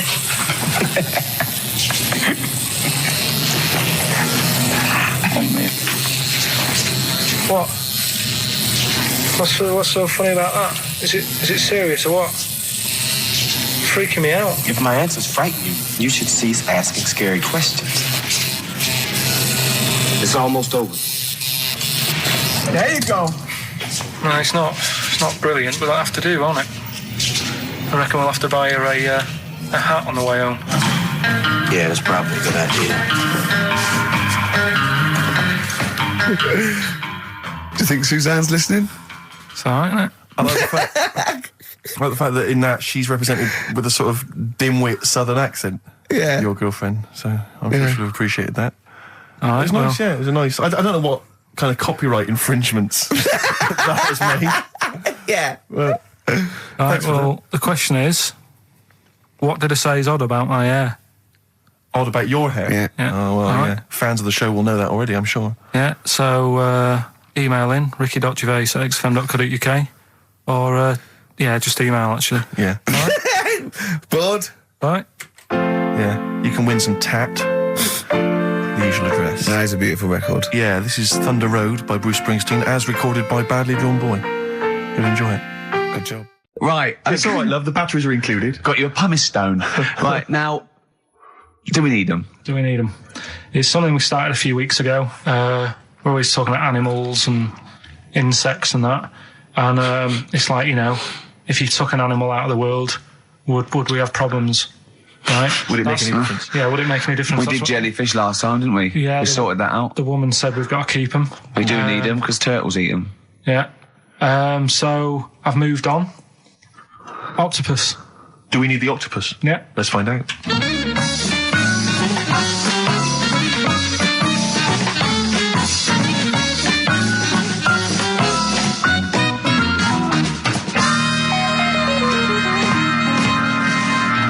I'm working through a load of animals, right, that I'm finding out whether we need them or not, right? Right. Because, like, jellyfish, to me, I'm a bit puzzled by them. I don't really know why we need jellyfish, and I spoke to some expert. Turtles eat them. What? Turtles eat them. Yeah, I know, but do we need turtles? Do you know what I mean? It goes on and on, doesn't it? We need humans. Well, I might get to that bit, but I need to sort out the animals first. I've got a lot on. So, the thing is, I've left the jellyfish. We know we need them, right? So, octopus. Yeah. Right, I know they're pretty brainy. Incredibly brainy. A story that I heard, I don't know if it's true, but there was some science lab somewhere, right? Yeah. Where they had some octopus in it, and they had some crabs. Yeah. And at night, the octopus was like getting a bit bored on its own in the dark and that, and they sort of come alive in the dark, don't they? Yeah. They like the dark. Yeah. And the octopus had its eye on the crabs, and at night when it's dark, it was getting out of its little cage, crawling along the floor, getting in the crab's cage, getting them out and eating them. I don't doubt it. We put jam jars with the lids on with crabs in, and they'll open the jam jar and... You're joking? Yeah. Even I sometimes struggle with them. Yeah, you don't do it... you don't do it really, really tight, but... Oh, right, so they're not that clever then? Well, they would, if they were strong enough, they'd open it, but they're just not that strong. Oh, that's mad. Right, I also know that if they get hungry, they eat their own legs. Yeah. Yeah? Yeah. They're deaf. Well, I don't know. I don't really know. Yeah. I mean, they don't live very long. They can squash themselves into small jugs. Oh, yeah, they can go in a demi-john through the narrow neck and that. Why do they need to do that? Because they're the sort of crevices and holes that they're hunting for crabs and things through. So, would they be better if they were smaller? Do you know what I mean? I don't know. I really don't know. Yeah. But octopus then, if Noah said to you, we're having a clear out. Yeah. We've got too many animals to look after and that in the sea, taking up too much room. Right. Do we need them? I think there's other less useful things in the sea than octopus. Limpets, they could go. Limpets? Yeah, they just sit on a rock and do nothing for 50 years. But they're not getting in the way then. How big are they? Oh, not very big. Yeah, you see, I might come round to them, but I never think, I'm sick of seeing these limpets. Whereas octopus, crawling about, opening jam jars and that. You'd never see them though, they're really rare. Wow. We get 2 or 3 caught a year, it's quite amazing. Do we need them? Yeah. Yeah? Yeah. Well, we'll just have to keep them then.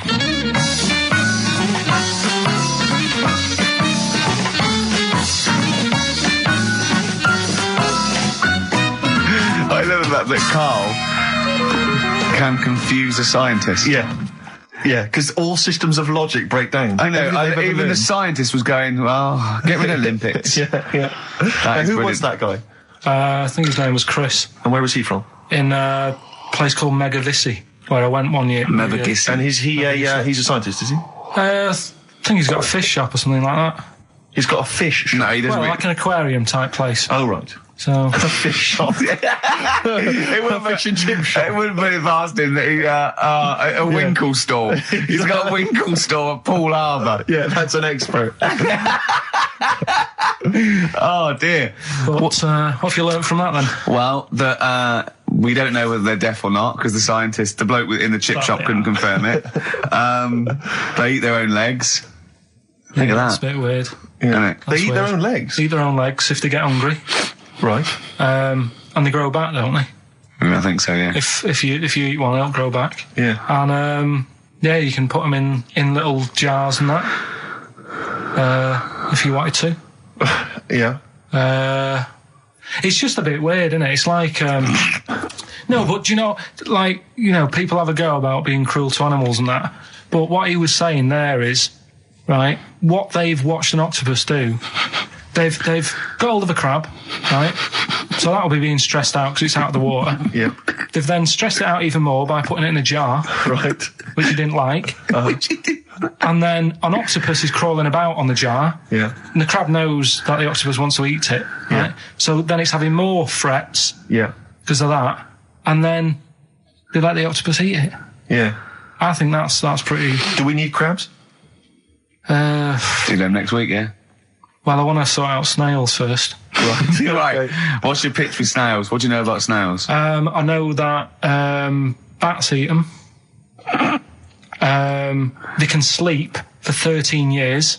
Right. Can you believe that? Okay. He said to me, snails can sleep for 13 years. And I went, right. He went, thing is though, if it was a scientist and he was, he was looking at it and he put it in a quiet place, it might well doze off. He said it wouldn't be the same if it lived on the streets. And then we went on to a whole thing about homeless. He wants to do a game show with celebrities being homeless for a week. What do you think? What should we do next? What should we do next? It's too much. Do we need them out of the way? Do we need them out of the way? Yeah, just... let's explain it again. If you're new, I'm sort of on a bit of a mission to find out, we've got a lot of animals and insects in the world and stuff. Yeah. Do we need them all? It still amuses me. So we've found out we've got to keep jellyfish. We've done octopus. She said we've got to keep them. This week, snails. Do we need them?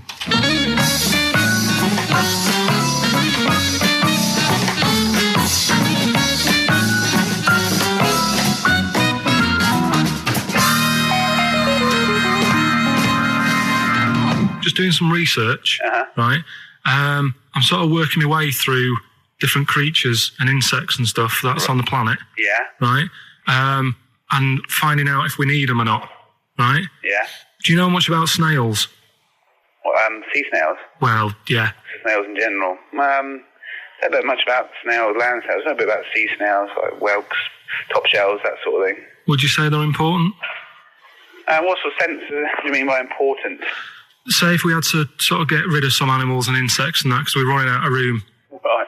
Do you know what I mean? Because I'll tell you what I know about some snails. I don't know if this applies to sea snails as well. I mean, I called you today because a lot of other places are shut. Yeah. Right? So I know they like to eat stamps, apparently. The glue on stamps.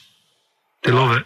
Right? Right. Apparently a lot of letters and stuff aren't getting to where they're meant to be getting because snails are crawling into letterboxes and eating the stamps. That obviously doesn't apply to the sea ones, but that's a problem they're causing. All right. Were you aware of that? No. I didn't know that. Bet you're glad you answered the phone today. Right? They love beer. Beer, yeah. Who doesn't?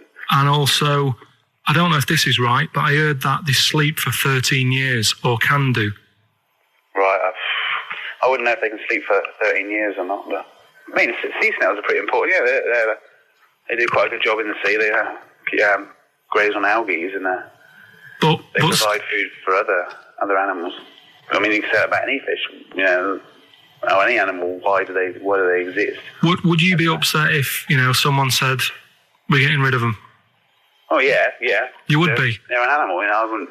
Forget being like favouritism and all that I get for them, right? There'll be other things knocking around you can sort of spend your time looking after. You'll still have a job. Don't be worrying about that. Because I'm not going to get rid of all the fish. Jellyfish need looking after, so you're safe. Yeah. But do we need them? Come on, there's loads of people saying, come on, we've got to move on through the animals, and you're holding them up saying, well, I want to keep them. Well, who's saying we need to... That just sounds a bit crazy to me. Just imagine. Do you know what I mean? And they would come to you because you're working in an aquarium, so they'd be asking for your advice. Right. and you're slowing it down. Well, they asked for my advice and I'm giving it to them, so, that's what I think anyway. Yeah, but snails, I mean, like I say, they drink beer and that, what do they do apart from some food for a whelk? They were around, their descendants were around a lot longer than we have been. Yeah, they've been around a long time, but what have they done?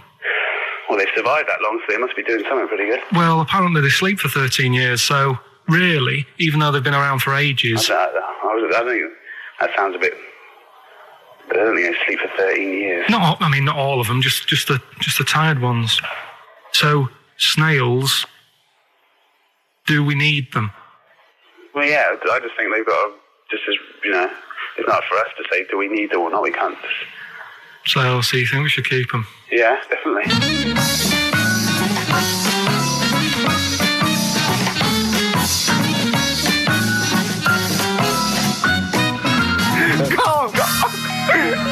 Carl, I'm proud of you. That was getting really quite annoyed. I know. What did he think he was doing? What? I don't know what you tell these people. I mean, you don't get their permission to play this out, do you? You just don't tell them. The thing is, right, I sort of told him what it was about, but we won't say who he is or where he works, because it doesn't matter. I just needed to speak to someone who knows. I know the fact that you were trying to get an answer out of him by suggesting that he would be safe, because he could look after jellyfish if he gave the okay to destroy snails. He was getting livid, you can tell. Oh, God. Brilliant. Carl just remembered, we've got Cheeky Freak of the Week to fit in. I don't know what to do. What's your Cheeky Freak of the Week, quickly? Just throw that away. Right, well, it's just like, we look at Cheeky Freaks. Is this show offensive in any way to some people, do you think? Ding dong. Got any buns? Oh, it's the Elephant Man. Go on. Right, well, it's a bit of a problem for you, this one, Steve, right? I'm chucking it forward to you. Remember the Cheeky Freak of the Week that we were talking about? That illness where people age quicker? The 5-year-old girl that was older than her mum, and he said to you, what, if you ran off like you wouldn't serve her fags and beer? And you went, no. He went, why not? And you went, because it's a 5-year-old. Yeah. Right? He went, oh, she's got enough problems. Give her some fags. Yes. You remember that, don't you? Sure. Yeah, right. So, another dilemma for you, right? Picture this. You're running a restaurant, right? Door goes, right? Few people. Most of them look normal. You notice the woman at the back, crawling on all fours. Top half is woman, right? This is real. Yes. This isn't like a comic or anything. This is on, on the internet. I've seen it. They're called dog people, and her legs just come straight down. They're like little twin legs at the back, and so they walk on all fours because it's easier. Dog people, right? Yeah, not dog people. They're human beings with deformed back legs, so they walk. It's easier for them to get around like that because they can't stand up because they can't stabilise, and also it comes straight out of their hips. Right. So you're running a restaurant. It's a busy night. You haven't really got time for any hassle. She comes in. Would you serve her? The premise being what? That he doesn't serve dogs? Because the restaurants don't allow animals in. Right.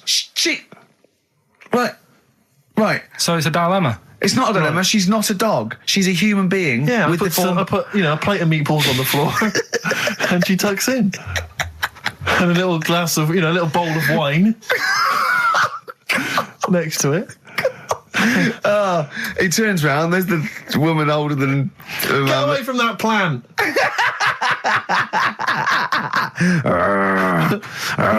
Is service included? Oh, dear. Talking of cheeks, Carl, have we got another instalment of Cheeky Freak of the Week this week? Yeah. Have we? Excellent, look forward to that. Have we got a Cheeky Freak of the Week? Do you want one? Yeah. I think we should have a jingle for this. Okay, I've got a jingle. It's very similar to Chimpanzee. Chimpanzee that? Yeah. Well, let's hear it. Okay. Oh, Cheeky Freak of the Week. Brilliant. Yeah, no, I think that's excellent. So, Cheeky Freak of the Week, you've spotted a freak this is where somewhat, I think, offensively, you pick on someone who's not like other people and say it's your favourite freak of that week. Yeah, I remember we had the woman whose legs looked like the hind legs of a dog. We've had the little fella with the aging disease with a little head playing the piano. That was your favourite. I think that's your probably freak of the year, isn't it? It's a pretty good one. So what's this? Is it a man with a horrendous injury, or is it a congenital birth defect, or what? Yeah, but you put it like that, and now it sounds like I'm being tight. It sounds like I'm being out of order. But I'm just giving him a mention. Just giving him a big shout out. Right. There's quite a lot going on in the freak world. There always is. You've been visiting hospitals the last week, have you, when we were away? No, there was a thing on a website. This isn't even the one that I've picked, so... So this is just a bonus? This is a bonus freak. Yeah. Yeah, go on then. This is a free freak, right? It's a fella called the Lobster Man. The Lobster Man, of course. Again, good name, you know what you're going to get. Yeah. What are you going to get? Some succulent meat. I like the idea that the vicar on the christening suggested that. I know you want to call him Mark. Can I make a suggestion? Yeah. Look at his hands. What's his name? Mark Michael Webster. Right. Right. Yeah. Have you thought about a nickname? Not really, no. Have you looked at his hands? Yeah, we don't want to talk about that because do you know they look a little bit like lobsters? Well, yeah, but it's quite deformed. It's like, you know, we Can I suggest Lobster Man? That's terrible, Vicar. That is terrible, Vicar. We're Go on then. We're gonna see. This is what the sort of feature you come up with, Carl. So Lobster Man. There's probably people listening now with, you know, lobster feet. Right. Lobster hands. So Squid Boy. So Lobster Man, what does Lobster Man do? Does he fight crime? Not that much. Okay. Apparently he got into a bit of trouble. He was in a restaurant, and this was years ago, by the way. And someone picked him to eat him. No, so apparently the waiter said, "Oh, you shouldn't be sat here. You should be in my pan." Or something. Oh dear. And they had a fight, got out of hand. Yeah. Got out of claw. And yeah. So that was. What do you mean they had a fight? What did he do? A waiter took the mickey out of someone with. No. No, can I just make clear? I'm assuming his hands look a bit like those of a lobster. Yeah. Yeah, well, they're fused, so it's just like two big fingers. They're fused, I assume, probably in the womb, and they're just like, instead of like having 5 digits, they're fused in it. But I mean, he can pick stuff up, can't he? Yeah. What does he pick up? He mainly eats crabs and jellyfish, doesn't he? Yeah. Yeah. So he was having a fight with the waiter. He snipped off his nose. Right, so anyway, he just held on to the waiter's bib. Yeah, and the waiter was screaming, "Go and get him off me." Yeah. So anyway, does he eat other lobsters? Does he typically he would eat lobster, or is it kind of? Would he feel bad about eating lobster? Right. The little cheek of the freak that we've gone for anyway. The what? The little freak of the week, cheeky freak of the week. We've gone for this Siamese lad. Okay. Right. Happened back in. You can't have a Siamese lad, can you? All right. Yeah. This Siamese twins happened back in 1693. Oh, he's got a date. Blimey, that's the first time ever. Yeah. And all it was, he was doing all right for himself. He used to go on like those circus things he used to do. They're two people you're talking about, Carl. So we're going to him. All right then. All right. They did this circus show, right? Yeah. And everything's going well. They're selling out the tents and stuff, people coming to see them. Yeah. He was doing all right for himself. Yeah. Right? Sorry, before I said that, did you think a Siamese twin was a man with 2 heads? Well, it can be, can't it? It depends. There's 2 people, they're conjoined. No, but it depends, doesn't it? The one that I shown you in that book that time was a fellow with 2 heads. No, it wasn't. That was a stupid picture in one of your stupid books that he had a growth that looked a little bit like it had a face on it. It wasn't a man with 2 heads. You're the same sort of people who send potato chips to restaurants and say, "Doesn't it look like Norman Cook?" Yeah. It's not 2 heads. We'll bin this feature. No! No, they're 2 people. They're 2 people. Conjoined twins. Yeah. Right, so these... they just happen to have a similar taste in clothes. Okay. Anyway, so they were doing all right, and it all went wrong when he crossed the road, got run over. The lad with 2 heads got run over. That's it. What? How is that cheeky freak of the week? Just because he got my interest, and I kind of thought, why didn't he just look both ways?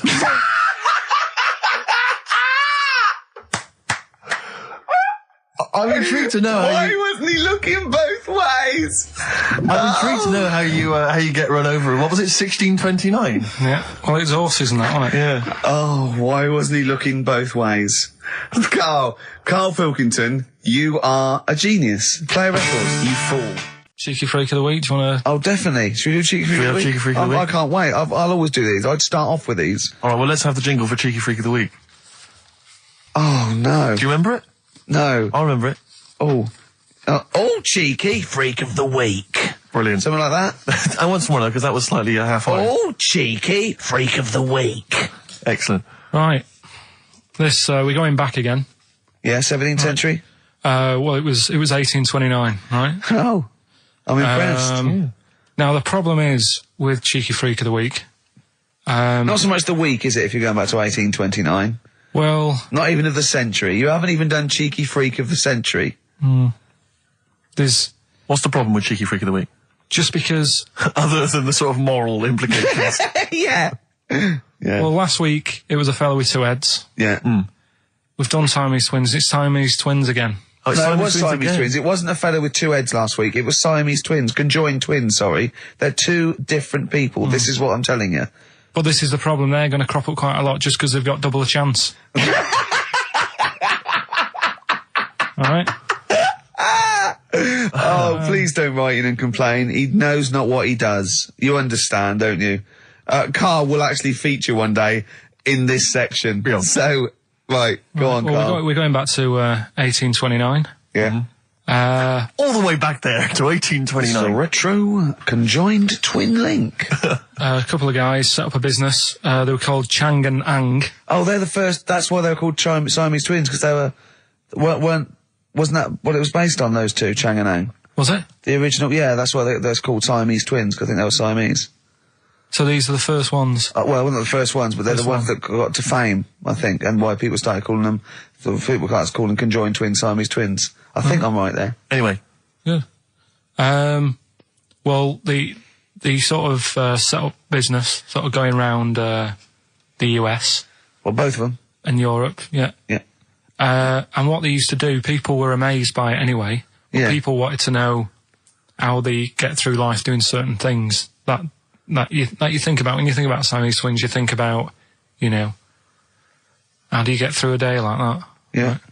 Right? And the thing that cropped up the most with people was how they take a bath. So they used to go on tour around the US and Europe and sit in a bath, have a wash and that.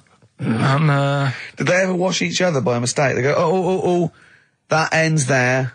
That ends there. Like those things in supermarkets. They put one of those down. We go, oh. Now, as Chang and Ang, they're in the bath. They're washing their own bits. They've got one of those dividers, right? They go, well, that's definitely yours. I marked mine. That's definitely mine. What? Don't wash that, Chang. I wouldn't, Ang. I wouldn't wash that.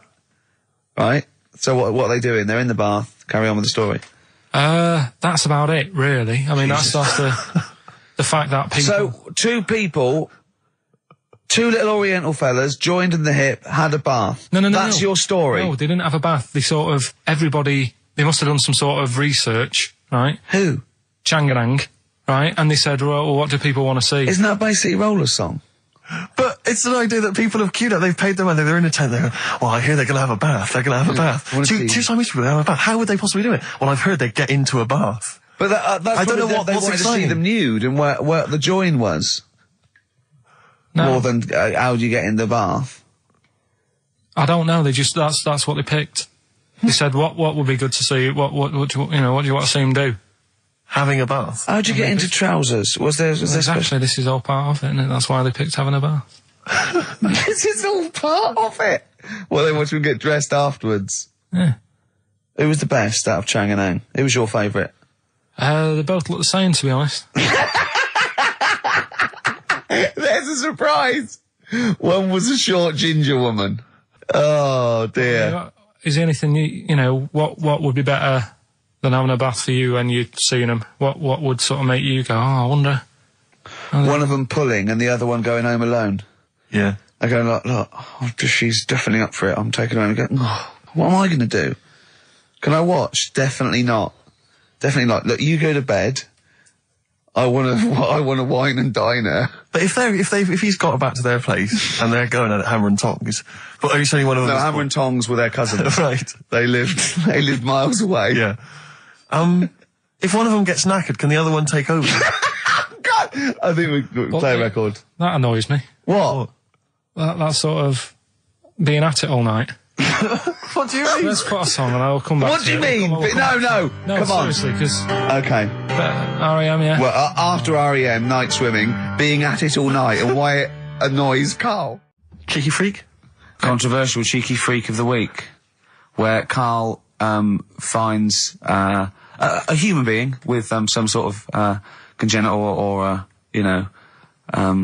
imposed deformity, or So and we talk about that in a wry way. Do you think that's big and clever? No, but that's just it. It's never about taking the mickey out of someone, right? It's to make you think. I'll tell you what isn't big and clever. How lucky you are. A dwarf with learning difficulties. Nice. Yeah. Well, we'll explain it to you.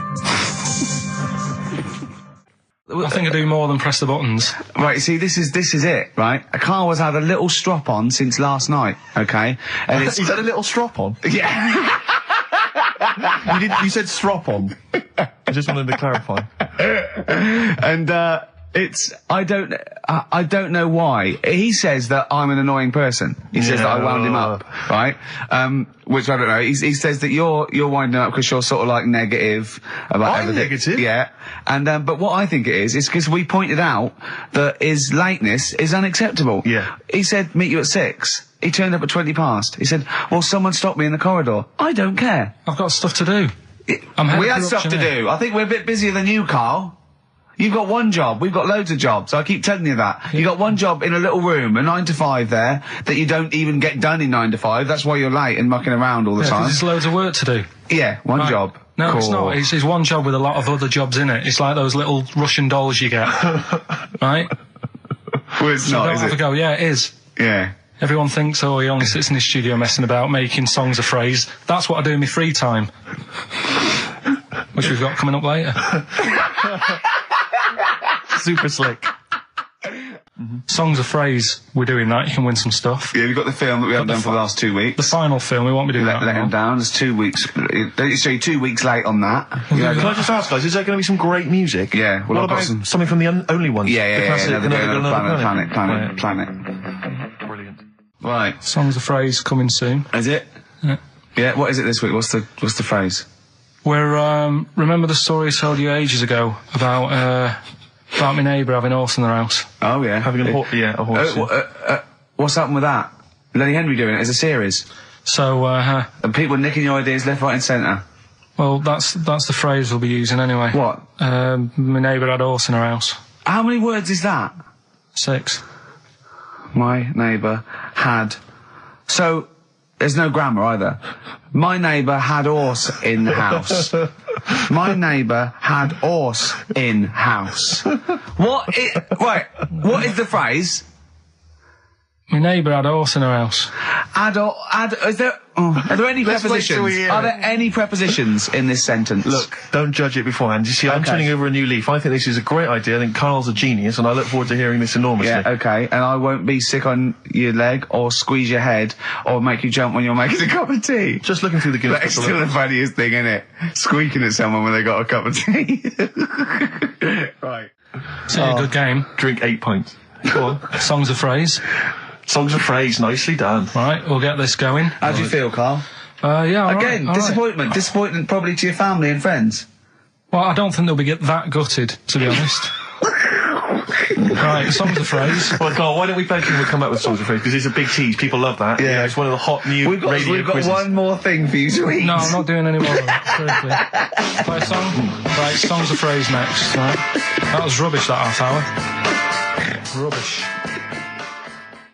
That's great. Roots. The Seed, XFM 104.9. I bet that is a record. Eating grapes whilst DJing. Possibly. I'm assuming if there's any listeners out there that have a record-breaking attempt they'd like to see Carl undertake in future weeks, they should email in. I think Jono's got that one. Right, what have we got then? That's that. Right. That's the silliness aside now. Let's get on with the proper show. Right, songs a phrase. Yeah, let's do that. On to the classy stuff. Yeah. Do you want to do the prizes first? Right, now then, where are they? Here they are. I haven't seen these, but I'm excited as ever. All right, we have a T-shirt there, arbitrary T-shirt that you have probably stolen off of someone. What does it say? Is it the Red Hot Chili Peppers? So that's all right. that's not too bad. It's a big T-shirt there. On DVD. Should you be giving this away? This looks like it's the film Don't Say a Word. Yeah. And it's it doesn't have all the proper packaging. It's literally the disc, the DVD disc, just loose. So enjoy that. The current album from Oasis.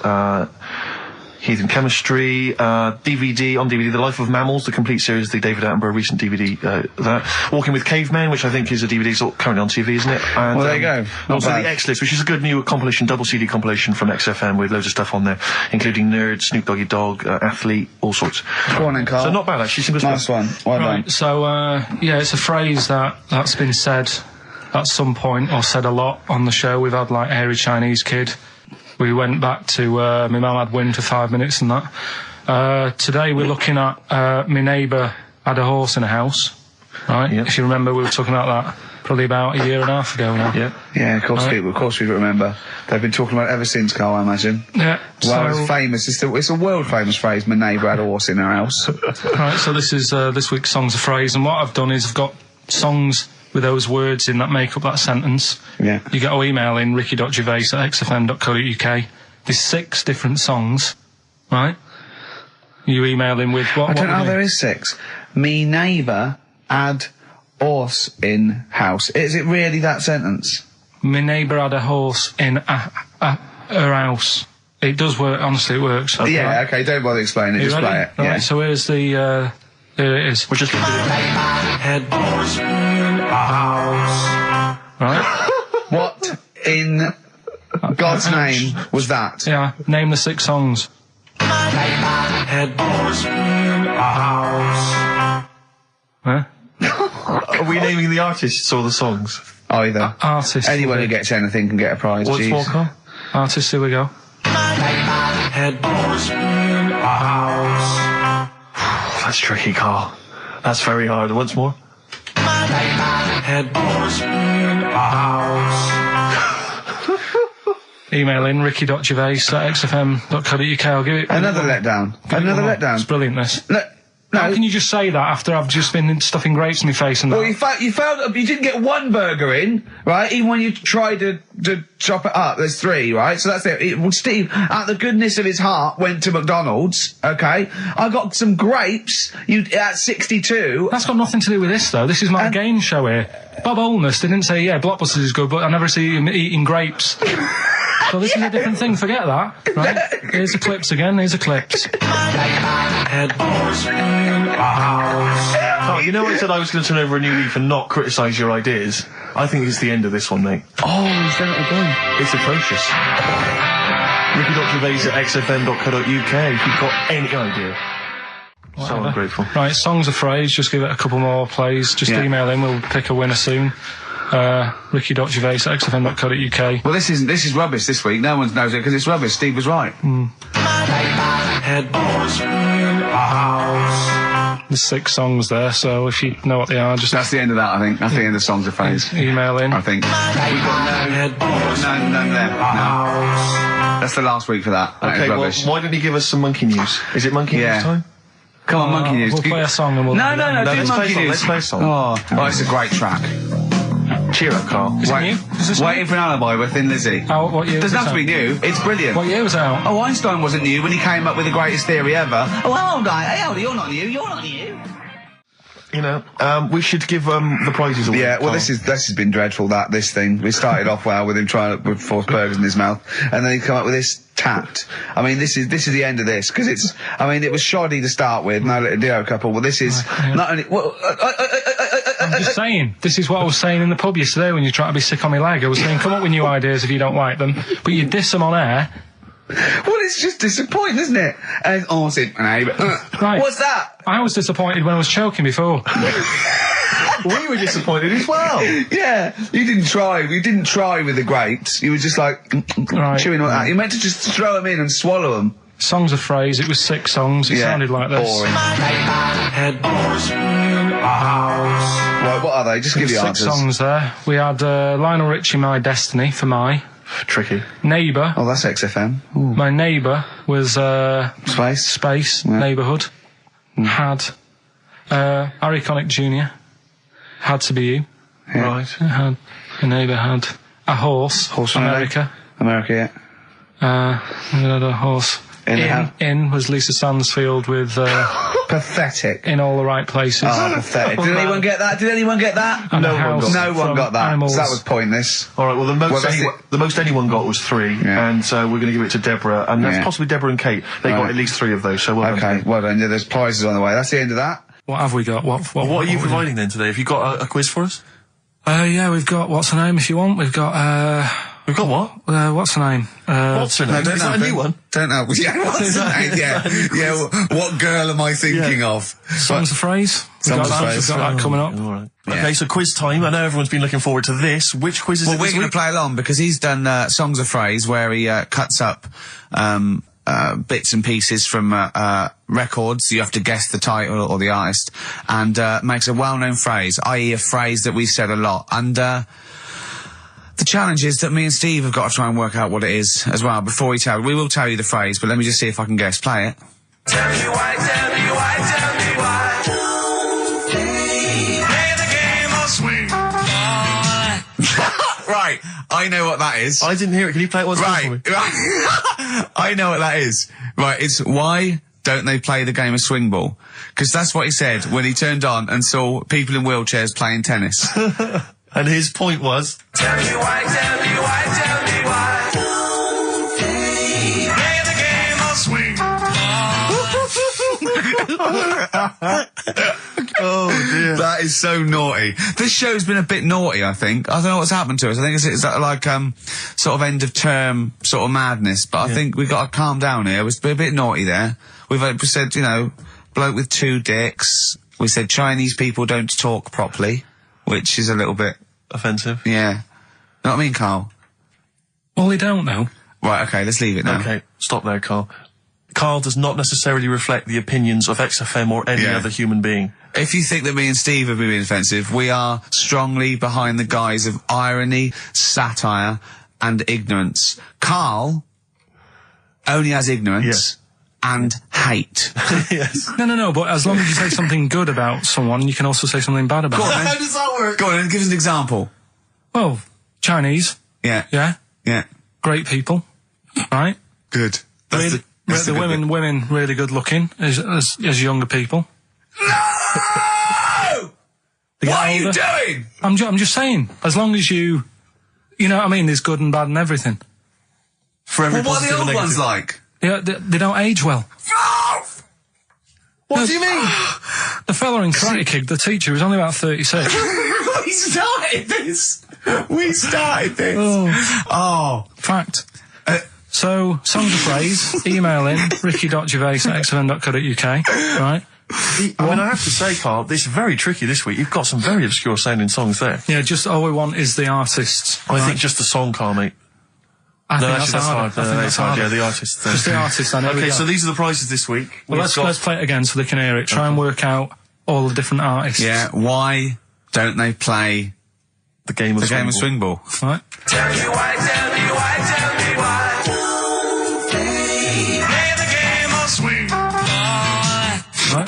That's tricky. It is tricky. That is tricky. That is good. But there's some great prizes, including, Carl, I can't help but notice, torn from the current, well, I think today's issue of the Daily Mirror. What, he's giving away a giveaway? It's a free CD from the Daily Mirror, which you can buy it, you spend 30p on the Mirror, you can get this anyway.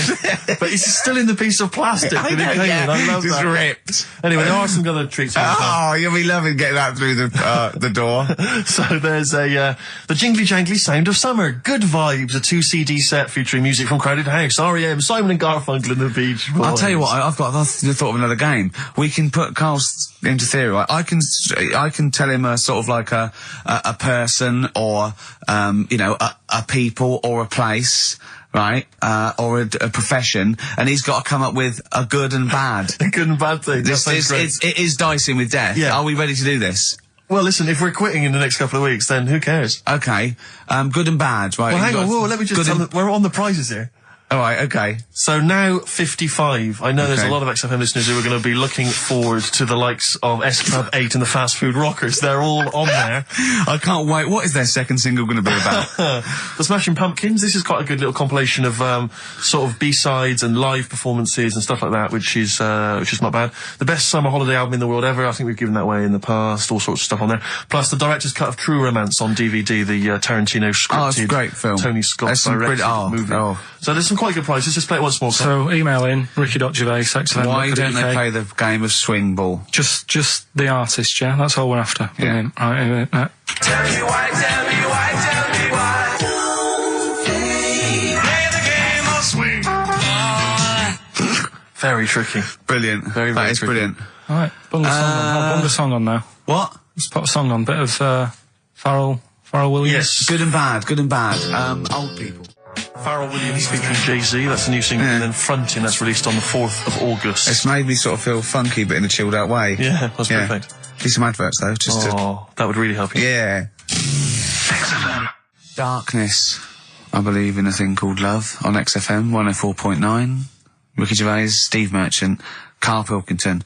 Karl set the ball rolling with songs of phrase. Why don't they play swing ball? Referring, of course, to people in wheelchairs who play tennis, because he was disappointed they weren't getting around the court quickly enough. So why didn't they play swing ball? Yeah. Brilliant. Someone just emailed in saying because if they hit it to the top, they wouldn't be able to reach it to unravel it. Exactly. Which is a good point. Yeah. But I mean, nonetheless, good and bad in people in wheelchairs? Do you want to do that? Good and bad. Good and bad things about people in wheelchairs. Good and bad. Yeah. Suppose. Don't know really. They take up less room in cinemas. They've got their own seat. Good. That's good, is it? That's a good thing. Yeah, good. Yeah, well done. Well done. And what's bad? Don't know. I'll have to think about it. Okay. But well, let's leave that, eh? You started it. Let me just give the email address. But, Ricky, let me just give the email address. I just said it, so don't talk over it. Okay, I'm going to do Carl's top thing. Ricky.gervais@xfm.co.uk. That's also the email address for your answers to this week's Songs of Phrase. Play it again, Carl, if you would. Go on. Tell me why, tell me why, tell me why. Play the game of swing. We just want the artists, is that right? Yeah, that'll do. I've got two that you don't like. Not that you hate them, but that you sort of like, don't agree with them. Would Liverpudlians be in your list? Probably. What about gay fellas in toilets looking at you? Well, I think they've sorted that out. So.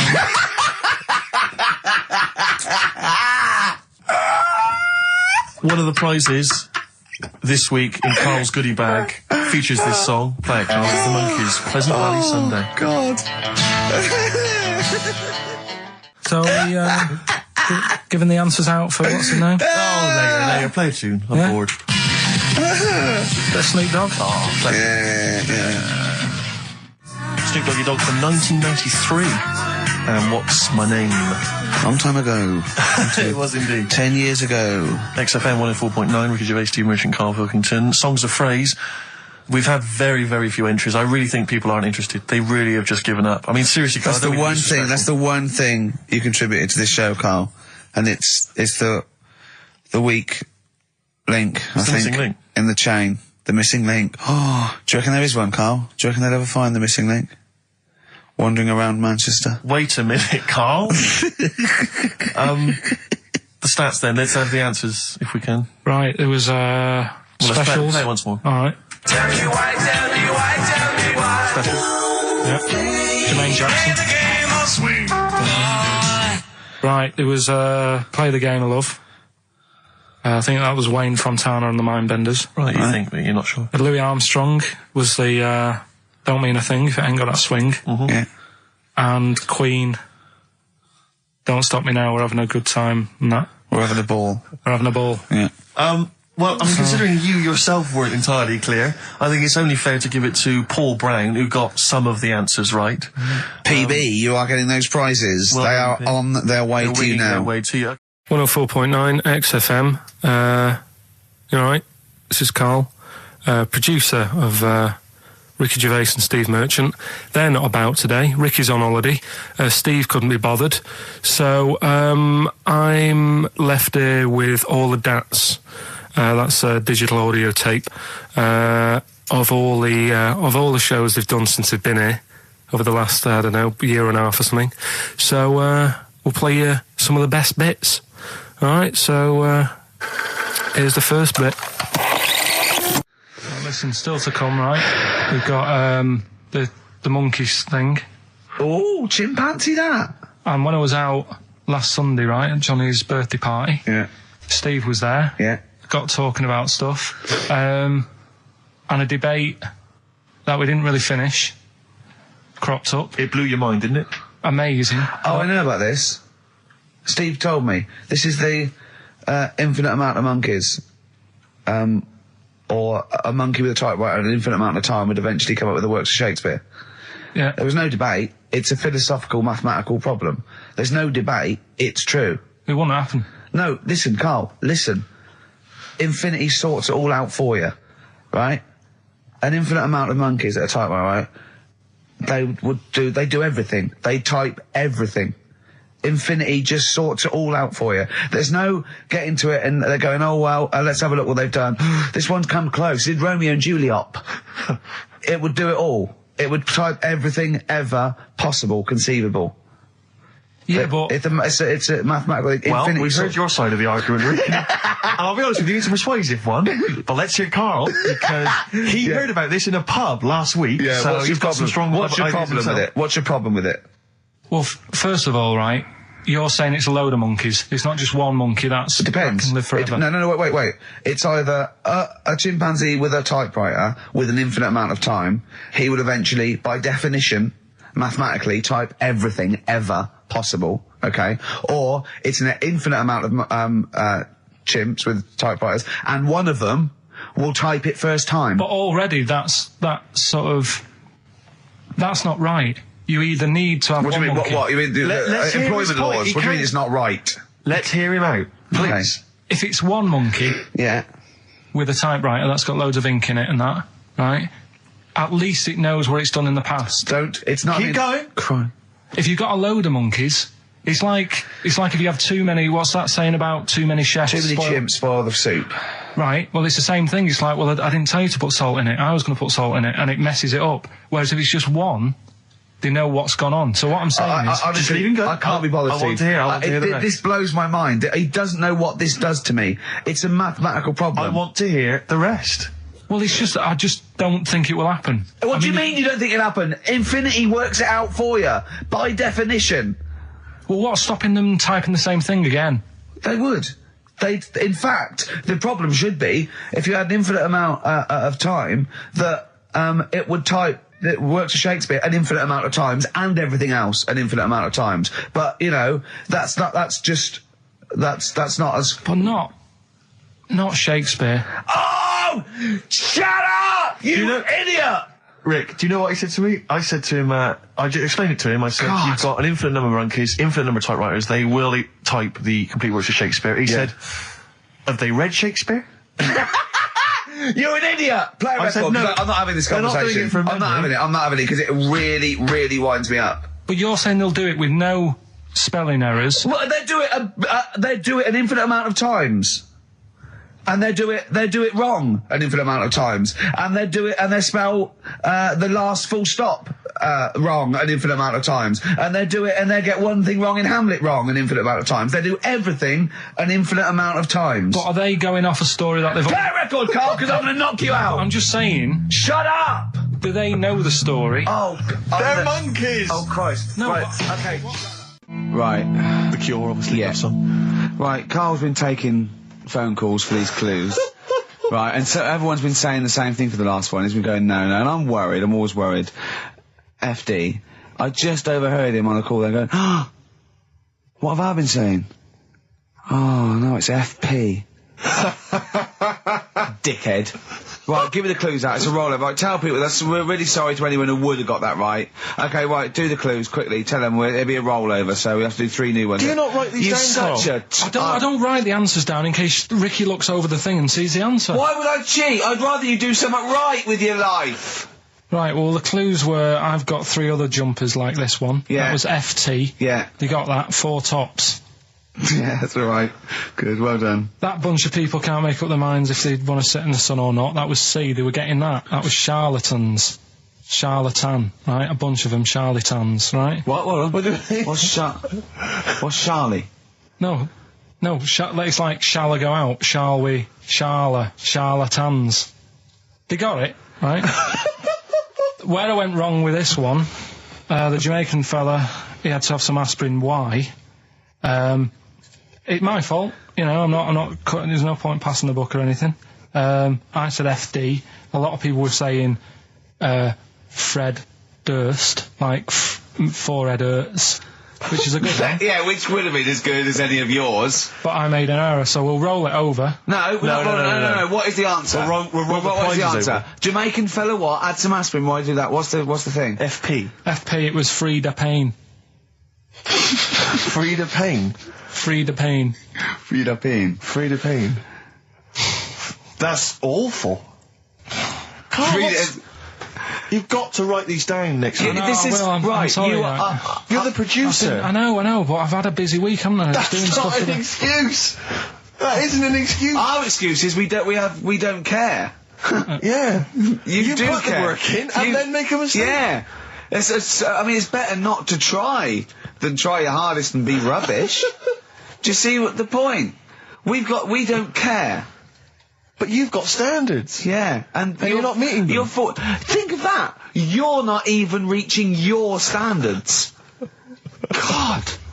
Right, well, that's that, I guess. Well, the prizes will be giving those away next week. Again. Just completely... Song for the ladies to end the show with. It's from Nick Cave's new album, Nocturama. This is a track called He Wants You. Back next week. Remember, Frida Payne. An email from Suzanne talking about your tea that night. Was Suzanne out on Wednesday night? Was the an England game or something? Yeah. So you were alone. You were home alone, were you, Wednesday night? Yeah. Did you enjoy your meal? Was it a quiche? Go on. Right. From Suzanne to Karl. Take the quiche and put it on the baking tray. Cook for 30 minutes on 190. Take lettuce and put on plate. Take 3 tomatoes, wash and chop into quarters. Place on lettuce. Take an avocado, chop in half. Remove the stone. Peel skin and slice. Place on salad. Put salt and pepper on and a dribble of olive and balsamic vinegar dressing. Right? In brackets, small bottle behind the cafetiere. Right, in case he's reaching for bleach. Yeah. That's it. Should have put everything else away. Right? Then sprinkle a smidge of parmesan on top. Remove quiche from oven, cut into quarters and put on plate. Eat. Oh, wow. Does she have to do that every single time? She's like... No, it's just that I'm not that good at cooking, right? And to be honest, that was a lot of hard work. I didn't bother warming it up. And I did without the avocado. Why? Too much messing about. He didn't even do that with instructions. It was too much. But yeah, I'm not that good at cooking. And That's not cooking though, is it, Karl? That's heating up a slicing. quiche. That's cooking it is making the quiche. Yeah, but I'm just. Could you have figured that out if she hadn't left that note for you? Why did she have to tell you what the olive oil and balsamic vinegar was? Because I've put sort of cooking oil on my food once, and I said, oh, it's a bit. He's ever since, right? Years ago. I'm gonna die. Years ago, leaving Mr. Magoo at home. It was ever since I put sausages in the toaster that. What do you mean? I nearly set the flat on fire. Because do you know, like when you're grilling food in a pan and all that? Yeah. Sort of sausages spit and it goes everywhere, doesn't it? And it makes everywhere greasy. In the toaster. So I thought, well, just want to warm them up. Yeah. Bung them in the toaster. Yeah. What happened? And she sort of caught. Well, they got stuck and they sort of caught on fire. I imagine. She came in just as I was sort of plunging it, and Matty came in from work. Said, "What are you doing? I said, I'm in sausages." Well, the oven isn't on. I know they're in here. What? You turn it off? Panicking and that. But I've never been into it. I've never been into cooking and that. At school and stuff, I didn't bother doing it.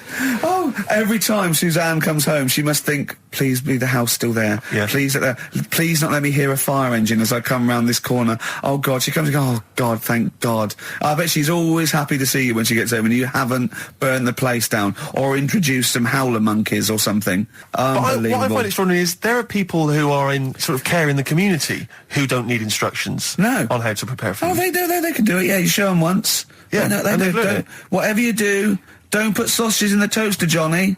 Do you know what I mean? Yeah, And they